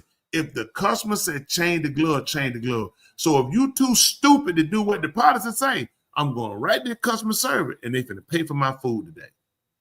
All I ask for, when they do it, you know what I tell them every time? I said, I appreciate you for doing your job. I'm funny. I let them know I'm very funny. Let me tell you something else. They making my and that jump fall on the counter. Stop. What you finna do with that? I said, I don't eat off no table. Don't give me, they said it's been clean. It's clean in your eyes. I ain't seen nobody clean that table. Don't put me nothing off no table back in my food. If it hit the table, throw that junk in the trash. What that man doing? Man, if I see your stomach, I'm gonna throw up, man. Pull your stomach out, you look nasty. Calling. You're so lame for that. Who bought you that? You're a grown man. You're a grown man. Man, you know why he got that on? Because he can't produce. He don't want his wife to wake him up. Man, put your clothes, man, on your wife and get some work out you. Oh my gosh, that is sick, Tony. Let me ask you a question. Who trying to wake him up? Do we want him? No. He said, my bed is calling, which means he got to go. No, that's that shirt he put on saying, I can't perform, so my bedtime don't wake me up. Also, Hey, we are very I'm brother, and you a glue. Whatever you say to me, bounce off of me and sticks to and I'll slap you. Don't make glue slap you too. She got her pick a side. Let's go, and then we gonna go. Wow, woman, out of calm down now. Jersey Mike. All right, here we go. This is part of the segment of the show. Jersey And Mike. Dr. Joe, this is her side today. So, Dr. Joe, I hope you got us a good one. All right. Let me hold on. You shut up. put it there for you. You shed it. You shed it. Have you had Jersey Mike? Who? I wasn't impressed. I don't care about no Jersey Mike. I've seen them. They got too many rednecks in there. Too many rednecks that turn me down. I'm not interested. I'm not impressed with Jersey Mike. I have no reason to go down. Jimmy John's is good. No, Jimmy John's even worse. Just looking at them. Listen, too many rednecks. I'm not interested in eating it now. First of all, you're a redneck deal when you get it. What in the world are you thinking about? I'm just mad. I don't Jersey Mike's. I don't want to listen. I'm going to get food. Why am I going somewhere a man brag about selling a jersey? I'm not interested. Firehouse is good too. Okay. I like Firehouse. Listen. Okay, I've been to Firehouse too. First of all, they ain't got enough toppings. I'm not impressed with them. They meat. They don't have enough toppings. When I got to go in and bring you toppings, I'm not interested. I've been there for. I'm not interested. I had these people. Publix is good. I can watch them. I can make sure they got the boar's head meat, which got lower sodium. It's What do already. you usually get, preacher? I'm gonna get a salad. I don't really eat it. She tell I'm a salad eater. I eat a salad in the morning. I'm getting a salad. I don't mess with it. I eat Chipotle probably more than anybody. Okay, because you can. Because I'm gonna watch. I can see the cook right now. I'm watching that joker chopping that meat. They're gonna watch it. I got my eyes on one. I'm watching them people. So that's what we're doing. Change them gloves. Cause they like to be putting them stuff in their hand, man, dipped in that white stuff, man. I don't know what that stuff is, man. Don't touch. I don't want you to touch. I don't want you to touch my bag with that stuff, huh? Yeah. Sour. That's some sour. If you said somebody smells sour, what you say? I want to eat you. I want to put you on the sandwich. No, you sour. I'm just not. Some stuff. I ain't interested in that stuff.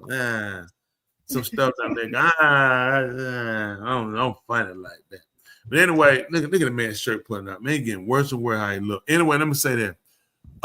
Whatever. Again, show it to your wife and let her know. They'll put at the bottom of it, I cannot perform. Thank you. So anyway, we finna hush it. So anyway, Resident Joe, we are very appreciative to the Most High for allowing you to be back with us. She was in excruciating pain yesterday.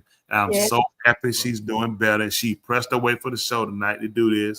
She was not feeling well. I want to just give kudos and let her know I'm so happy. She was definitely because she called me yelling and screaming in my ear. Yes. And I had a run headphones, so make no mistake, you were screaming in both ears. Oh, she was screaming. I said, preacher. Oh, you had to go to listen. Preacher, she asked me all these questions. What is wrong with her? Listen. The lady said, preacher, you don't know what she's doing. She's screaming. I'm saying. At this point, I'm dying. She's still asking me questions. I'm dying, preacher. Oh, I'm dead. I said, I'm praying for you, sweetie. She listen. I could feel the dying in her voice, the screaming, and I had to run headphones. Anybody to run, they are very loud. They hit on the sensitive part. So she screamed in my head and imprinted. She was dying. She would hurt the leg. She telling her, you don't know what you're doing. The lady said, which arm? She asking me which arm. I said, God, I said, come on, sweetie.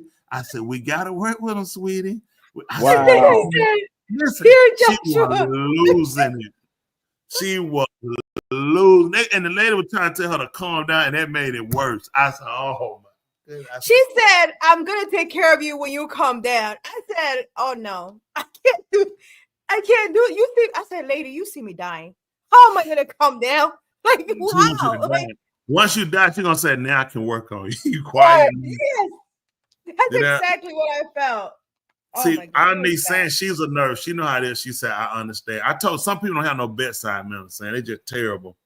It was horrible. Some people tell. Well, I'm definitely glad you're doing better. After yesterday, what you were going, and then Love Dot had to get Love Dot. She couldn't drive her car. I had to send him to go get her car, take her car. And I was outside working with John. John got COVID 109, and he told me to, you know what? I know what's wrong. I'm talking like, what? Somebody wants to see with the air conditioner on, talking like Arnold Schwarzenegger. All to be bought from time. I'm saying to myself, you sick? I'm like, you sick? The man, somebody. Oh, that's funny. With air conditioner on. That ain't even talking. I'm saying like, are you serious, Arnold? The man, he's in your face. Remember Total Recall? 2 weeks. 2 weeks. I'm like, are you serious? All right, y'all trying to kill me? It was a lot going on yesterday, huh? Oh, damn, where's Sarah at? Sarah dad snuck in that thing that Noah running like a water faucet. I said, is that what I think it is? That joker done snuck in him. Like, he done cut a hydrant on that thing just running. There's a leak in this whole building. Yeah, these folks try to kill me every time they get a chance. Yeah, he definitely full grown. Oh, let me count the full grown. Full grown, full blown. And doing that try to have me all gone. That's not the first time that ABC in that house had been. Then we gotta watch people. So the air conditioner got him and the heater got him wired. Exactly. You gotta watch these folks. It's the heater for her. Big Cookie Production.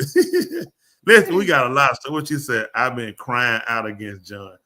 That's what's wrong. That's what got that man sick. You and yo doing no. Yeah, it's a lot going on. But anyway, we appreciate all y'all. We gotta let y'all go. We got oh yeah, we got one. Let's play it. He'll be all right. He ain't doing that anyway. Come on, Wayno. Play it up when you're getting to go. All right, ladies and gentlemen, it's time. Are you ready?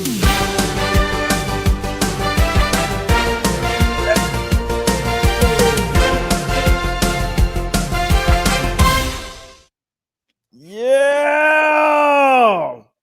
Today's episode of Pick a Side is featuring yours truly, Dr. Joe. Dr. Joe, take it away.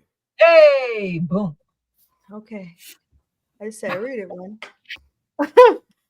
Okay, so this man is 25 years old and in love with a 55-year-old woman. They live together and her son is 36 years old. The problem is he refuses to respect that 25-year-old as his stepdad. So he understands he's younger. However, he still believes that he deserves respect. He says he's been trying to guide him about life, but he acts like he has nothing to teach him. Am I wrong for expecting him to treat me like a father figure, or should I just accept, or should he accept me in a role, in that role as a father, no matter what? So the situation is a real story. Let me say this first of all. If you through with the story. First of all, I don't appreciate y'all putting me into the personal business up there. That's what I'm gonna say first. Okay? Me and her son is working it out. I don't know what y'all went to get our stuff and thought it was funny or cute or hilarious or I wanted entertaining. people to understand your experience, preacher. You being a young that man makes sense. Go ahead. dating a 55-year-old, and Put it like the that. only Thank I Yeah. know that stepson that's 36. You know, Yes. it's to kind of for people not to know is your story. But yes, this was Preacher's old story. He was 36 he was 25 dating a 55-year-old woman, and the woman had a son that was 25. The 25-year-old 36. The 36-year-old did not want to listen to the stepdad. Is he wrong? Correct. Or- And I or think who's wrong or who's right? the 36-year-old is right, and he shouldn't be at the house in the first place. When he's 36-year-old, his mama married a 25-year-old, and she's very disrespectful, immature, and reckless. The fact that you would put him in that situation, because when you have a son that's 10, 11 years older than the person you marrying, that says a lot about your maturity. You know, to bring him in, and for him not in at 25, it shows how little he knows. To look at, I'm coming into a relationship with a woman who has a 36-year-old son. I'm married. There's no way possible he could have thought he was gonna respect. There's no it wouldn't even make sense. What are you gonna teach a 36-year-old and you're 25 about life? Because you married his mom. It's always going to be tension. It's never going to work out. It's never going to make sense, because she really put herself in a situation for her son to not even respect her anymore. But that's my take. What y'all say? Come on, Tula. What you think, girl? Pick a side. The 36-year-old is right in your eyes. Okay, what about you, Tula? You gotta worry about getting her pregnant, Elijah. I don't know. Once you get the cobwebs out, it's all downhill for now, Elijah. Yeah. Who wrong? I don't know. What you think, Wayne? That's it. I think you should answer the question and pick a side. The name of the game is pick a side. That's what I think. You pick the 36-year-old or the 25-year-old side? I picked I'm sorry, y'all. That's sick. That's tight. That's tight. That's tight. That's tight right there. That's tight right there. Well, first of all, I picked the 36-year-old, the son. Why?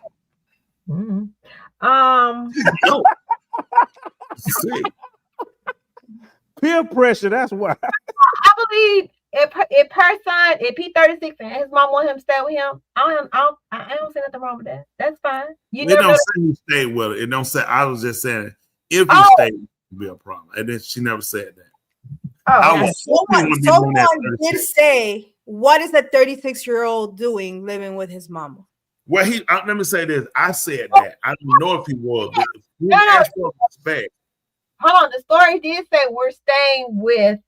Oh, I missed it. They live together. We are staying together with her 36-year-old son. And that could be the reason why he was staying there. He was looking at his mom, 55. I'm 36. I'm not getting married. I'll stay here. Take care of her. When I get ready to get married, if that's what I do, I'll move. So let me just say that I don't know. Now, I don't know, but that could easily be a situation where he was looking at. I'm staying here with her, take care of my mama, help her out. She's 55. When I get married, I'll move. He might look at I get married, I'll bring somebody here. He could have been grown up when he was really just attached to her. That's true. And looking at, I don't have a serious relationship. I'm not married, so why spend the money and go out? I'm here. But when she brought a 25-year-old, she's the one that's dangerous to me. Yeah, I agree. I was gonna say that.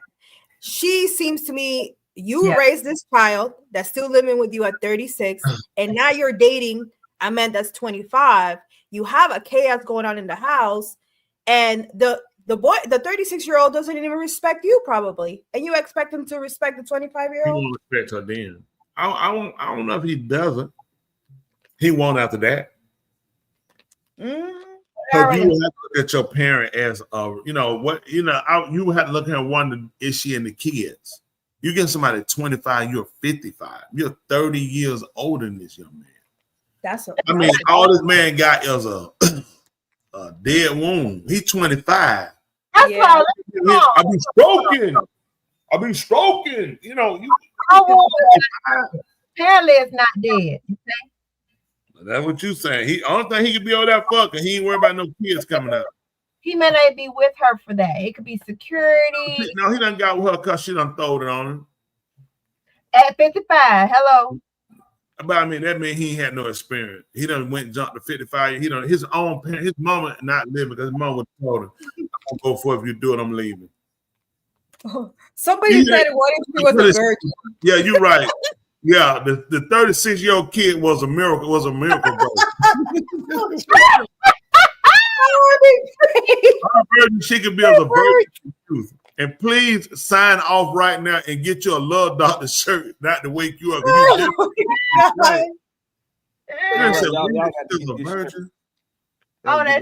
She just using him. Ain't nothing going on. She going to sure what she's going to sure he get a hot meal, that gravy and biscuit, man. He gonna get more than that.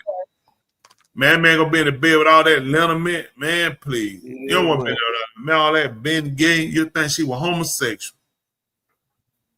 Be like, how you got a son? How you got a son when you get and you all that Ben Gay? You know what I'm saying? Because you been gay, how'd you get a son? Is he adopted?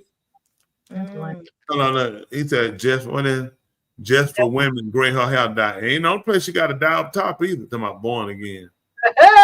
When that done, man, that's a. Oh, I see what he's saying. There are some women at a certain age. They say they're not willing to have sex with the significant other until they live together or they get married, so they become a virgin again.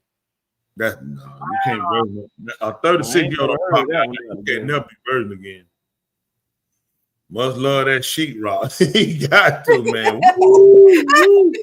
I ain't heard that one. That's an old man. This is man, 55, man, rough, man. That rough. I'm tell you what happened to that boy. That boy ain't had nobody. He had 2 girlfriends.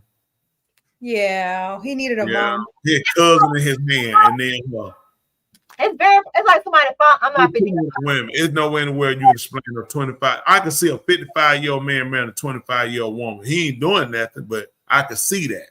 She looking at Medicaid, you know what I'm saying, getting that check early. I'm just telling you, that's all he did. That man gonna Viagra himself. Listen, he gonna be deaf. He gonna be like, what? From all that Viagra, and you say something low. Let's say something low. Sick I hear. She got say something low. Doctor just said. Say something low, Dr. Joe. Say I can't mean. Hello. You know what that means? I ain't using no Viagra. This all me. Yeah. Yeah. All me. Now, preacher, that 25-year-old was trying to be a parent, though. And that was the problem. He was trying to get her pregnant. No. He was trying to be a parent. Talk about me. Did you hear the story? Dr. Joe is not the best story time reader. She was fumbling over the words and everything, Dr. Joe. You got to read it again. Can we have a reread? We are never read the story, Dr. Joe. Can you reread it? Redo it, please. You read it. Let's get you read. Let him read it. No, you read it, Dr. Joe. Okay. Read it in English. Read it in English. I'm 25 years old and in love with a 55-year-old woman. We live together with her 36-year-old son. The problem is he refuses to respect me as his stepdad. Even though I'm younger, I still believe I deserve respect. I've been trying to guide him about life, but he acts like I have nothing to teach. Am I wrong for expecting him to treat me like a father figure, or should he accept me in the role no matter what age, the age difference? Good job, Joanna. Yeah, you did a good job from here on out, Dr. Joe. Just pick a video and play the video. That's all you Just play a video. Whatever. You know, you understand it now? He's not gonna listen. He's not gonna disrespect you. You are not gonna disrespect her. Not on this show. No, on this show. Right. No. Do you understand it now, or you want me to translate it in another language? Listen, I think you did a great job. The audience wanted to hear it again, I'm sure. Let me ask something. First of all that's gonna do is cause a conflict, and she should really look at her mistake and really go back and revisit and tell him, listen, it was a bad idea.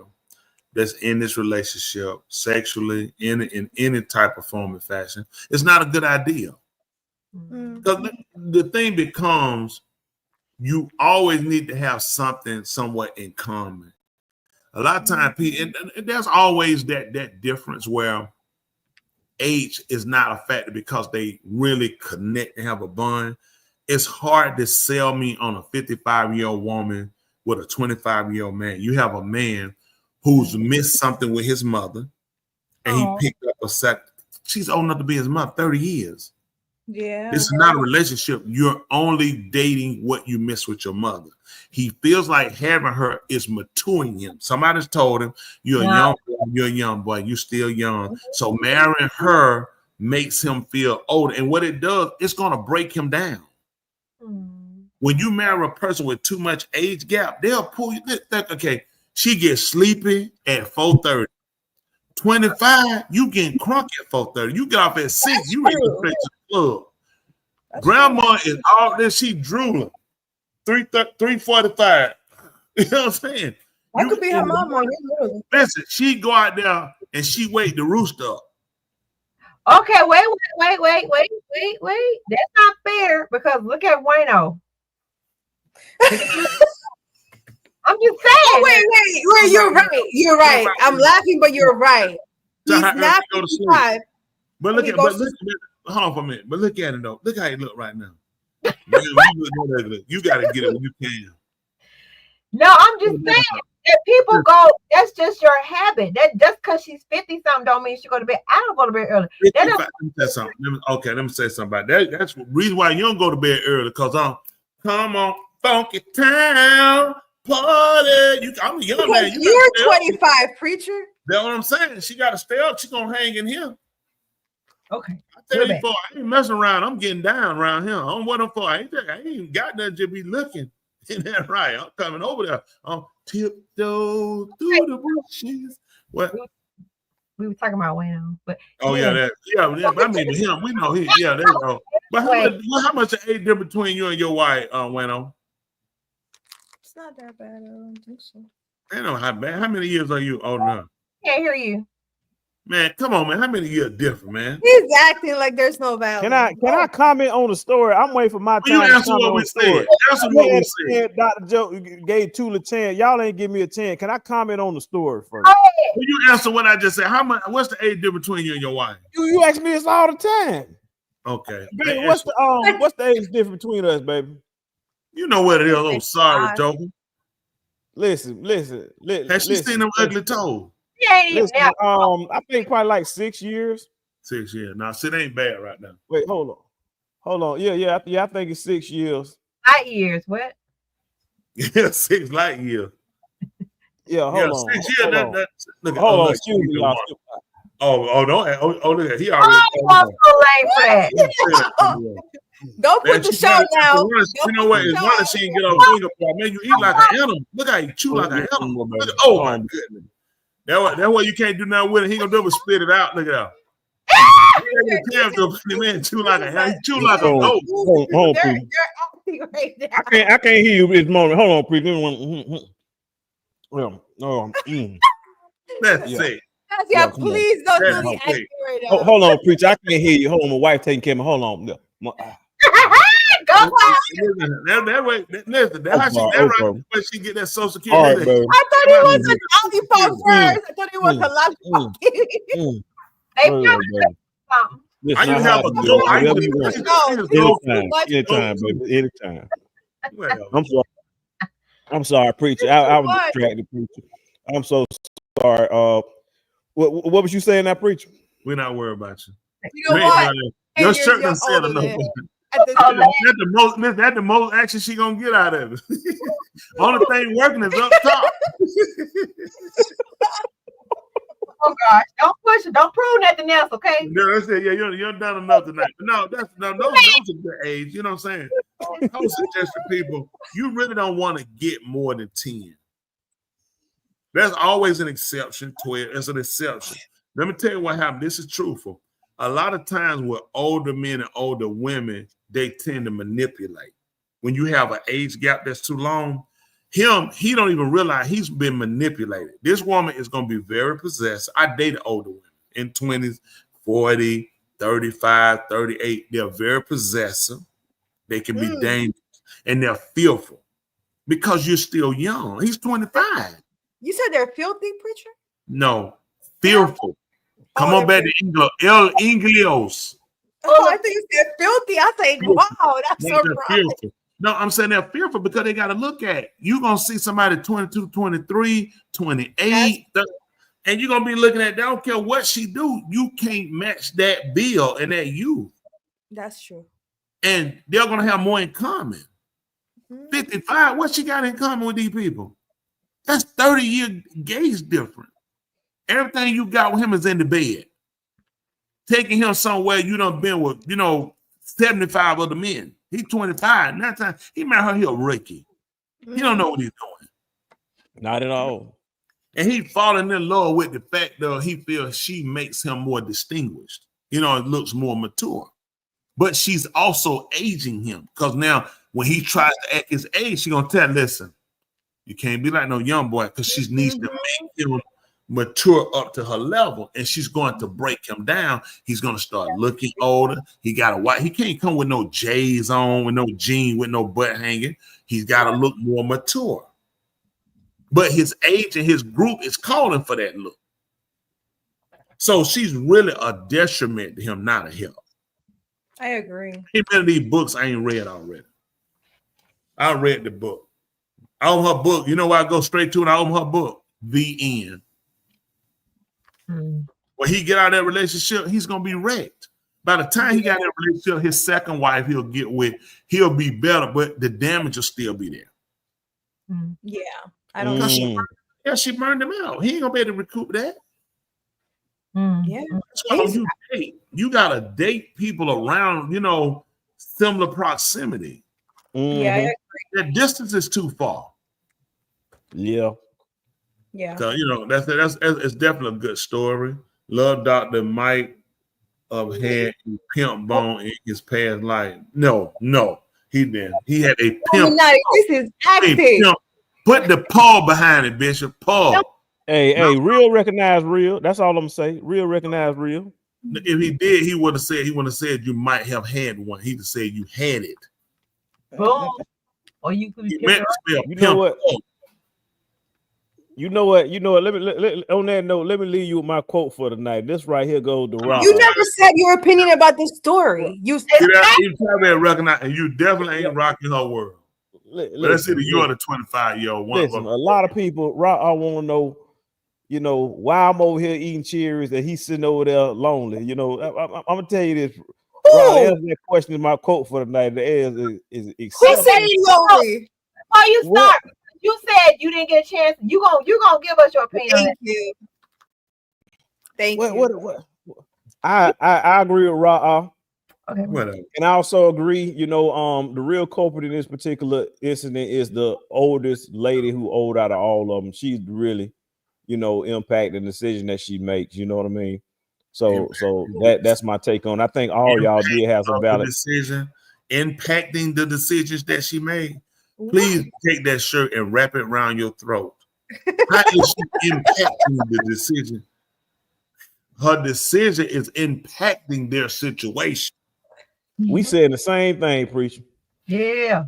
Hey, you talk about me, my preacher, tomato, pecan, pecan. What the other words sound the same? We saying orange. We saying the same thing, preacher. Oh my God. That man say, I gotta greet them off tonight. Hey, listen, everybody out there who can hear us under the sound of my voice, we always enjoy coming, spending this time with you guys, allowing us to come into your homes, into your hearing, most of all into your hearts, where we conversate over issues and things that are affecting all of us in our everyday life and looking at how we can make a change and impact. We want to tell you, if anybody asks you, do you mind? You tell me you always mind. Every Thursday night right here on Two Mics and My Mind. And nobody else told you they love you. Hey, we love you. And our language is called a heart. Truly, love Dr. Resident Joe. Take us home. Yeah. Oh, wait on. Here we go. Listen. Here we go. Listen, that's why I A know lot of people want to know, why is it that I'm able to do what it is that I'm able to do? It's not fair. Why did he get all this special treatment? It's just not fair. And the answer to that question is, remember this for the night, preacher. Exceptions are made for exceptional people. Deuces. That man read out the back of a toilet seat, man. It's something he done read somewhere. Just stop it, man. You know who you make exceptional for too? People with special needs. That's why you put a handicap rapid set of steps. That's why you put them bars in the stall. Boy, you make this exception. That's why you let them park right in front of the door when everybody else came. Because you are an exception. Whatever. Whatever. Sick, man. Listen, if absent makes the heart grow fonder, just know our heart, we can't wait to see you again. Okay. And that's it. That's all I'm done. Oh, stop. Fix your face. Fix your face right now. Who that? Don't you know she know who I'm talking to? Don't you do it. Do not do it. I'm gonna tell you. All right, they're here. Hold on. This is a follow-up to Bueno quote. Okay, Bueno quote. Hallucination ends when reality hits. Yeah. That's all I have to say. Hallucination ends when reality hits. He lives in a hallucination life, thinking he's a pimp, thinking hallucination. I'm in summer. Oh, the pain. You know what? Picture your dad is following you. Figure it out. Y'all ain't no good. Hallucination ends when reality hits. Oh my God. Y'all ain't no good. What? Breathe said, what? Hallucination ends when reality hits. So you got it from Dwayne and we Dr. Joe. I felt like he needs to come out of that hallucination he lives in, preacher. Reality needs to hit so that hallucination can Listen end. right here. Chavez said he wants some Captain Crunch cereal from that quote. Wow. This Sorry, I'm not myself today. Listen, I'm on bad. medications, Andrew. So you This one bad. She's admitted she's not herself showing medication. And look what it country bumpkin said. I like that. Wow. How are you? And you know that was junk. I'm so sorry. Lock a mess. You know she full of junk. That's what he said.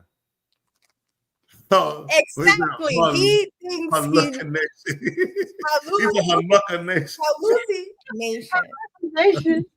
Thank you, Andrew. Genius. Oh shit, genius. Look at that breathing. Oh my God, it's terrible. She about to steal. That's right. Listen, you can see that too. That's Karen him. My quote tonight: an apple a day keeps anyone away if you throw it hard enough. Good. That's crazy. Oh, Chelsea. Oh. At least she earned So it. sweet. Sound like she's saying he's sober up when the dope wear off. Yeah, that's Exactly. Thank you, Black Ambition. Chelsea, that's it. That's bad. Saying, at Chelsea, it's bad. Hey, we Saying got a what you special said shout about out from Liz, the island Yeah, girl. Ooh, listen, Liz, you ain't got about a couple more days. Make sure Eric gonna rock your world up good. He gotta hold you down until you get back, or we get you. Oh, you hear that, Liz? America, hey, he should have took us a Viagra over there. I'm sure he don't need it. I'm sure he He did. should, man. That time you better get all you can, Eric. Once the other one can't work, you know what to do. Put your toilet seat face on. That right there was totally inappropriate. Yeah, you gotta be ashamed. Now, the views and opinions of this show did not You should be respect ashamed that of of yourself. no I don't know where that doctor. came from. I'm Listen, letting I y'all don't know even- that you know, right my now. neighbor talk like he would talk like that. I don't know who talk like that. That right there was totally inappropriate. What? Listen. I don't know what I said. I don't know who I said it to, but I'm sorry. Preacher is also no some sort of medication. Don't blame it Yes, on him. I'm on Medicaid. Thank you. If the world turns its back on you, you turn your back on the world. Timon. Timon. Timon. From the Lion King, correct? She's Yes. sick, man. When the world turn their back on you, you kick them in their behind. And tell them, turn your behind back around. Totally inappropriate. You hear that? And see that? See that, Val? Look what you said. When the world turn their back on you, you turn your back on the world. And that was just said, totally inappropriate. I agree. Sick. You sick for even thinking like that. Just want a reason to quit. A top tier, whatever. You just said she was inappropriate. Make up your mind. Okay, anyway, we're going to get out of here anyway. That's what I'm saying sometimes.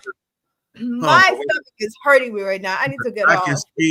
I can skip all day laughing at y'all. Oh my goodness. Yeah, you're right. These people sick. I'm with you. All AI not real. That's it. Y'all know how much we appreciate y'all guys. We appreciate it. And Sam, I'm glad you're feeling better, baby. And I love you, love you, love you, love you, love you. And keep standing. Every one of y'all, hubba. Come on, Tony. Come on, Tony. Give us Oh, yeah, get something. Oh, sorry. Give us that. Oh, she didn't give us the first one, then give us the last one. Let's hear this. Okay, got another Dr. Joe Redd. Come on. No, I'm not going to do it because y'all ain't finna talk about me. No, come on. We're going to talk about you anyway. Come on. No, if Resident Joe can come out on our Percocet and on morphine and say some food like that, you can say something. Come on. People lie, actions don't. What? Say it again, Julie. People lie, actions don't. That is so true. Unless they're hypocrite. That's right. Well, how that makes sense? That's exactly right. What? What'd you say? If they've been hypocrite with their action, how people actions don't lie? Exactly. She don't think. Their actions don't lie. Whatever a person does, that's But people can show you another action and deceive you with their actions. That's facts. That's what you call a hypocrite, Tula. True. That's a true deception. It's still not a lie. Like that time you deceived me, like, oh, I want you to get something to eat, and you fell asleep and your breath fell out, and I'm like, okay, I see. All right, yeah, these conversations getting Okay, real. You get spicy. These conversations getting spicy. That was over your head, and It was not. That thing hit me right here. I got exactly, and I'm throwing it back. I thought about it's terrible, terrible at best. Now give us a store-bought. Give us that store-bought cake. The homemade didn't sell. Look at poor Rosa. She's look at, oh my goodness, she's medicated out. All right, children are great imitators. So give them something great to imitate. That's right. Yeah, that. Pay attention. Love Doc. We'll give you something to imitate. All right. Are great imitators. So give them something great to imitate. That's right. That's Okay, right. you gotta explain it. We caught Good it. job, y'all. You do not teach us nothing. Come out of there. Your actions. I don't like that one, Ernest. The world is gonna judge you. Nevertheless, let the world judge you because they ain't you. That's right. I like that. Nevertheless, let the world judge you because they ain't you. Yeah, it's their opinion. Terrible, terrible Chelsea and Country Bumpkin agree. All right, well, hobby y'all. We're about to take it back. Ladies and gentlemen, here it is, the most listened to radio show on the planet. This station is now the ultimate power in the universe. Tony and Lee on the radio. Dr. Joe's therapy on the radio. The love got me going live on the radio. Two mics and a mind on the radio. Radio, turned up on the radio. Radio, turned up on the radio. Radio, turned up on the radio. Radio, turned up on the radio. Two nights and a mind.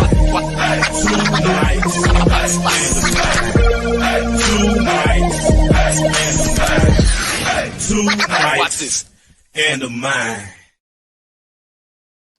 All right, you do something better. I'll do something better. Until next week, we'll be better together. Until next week. See y'all tomorrow night. How about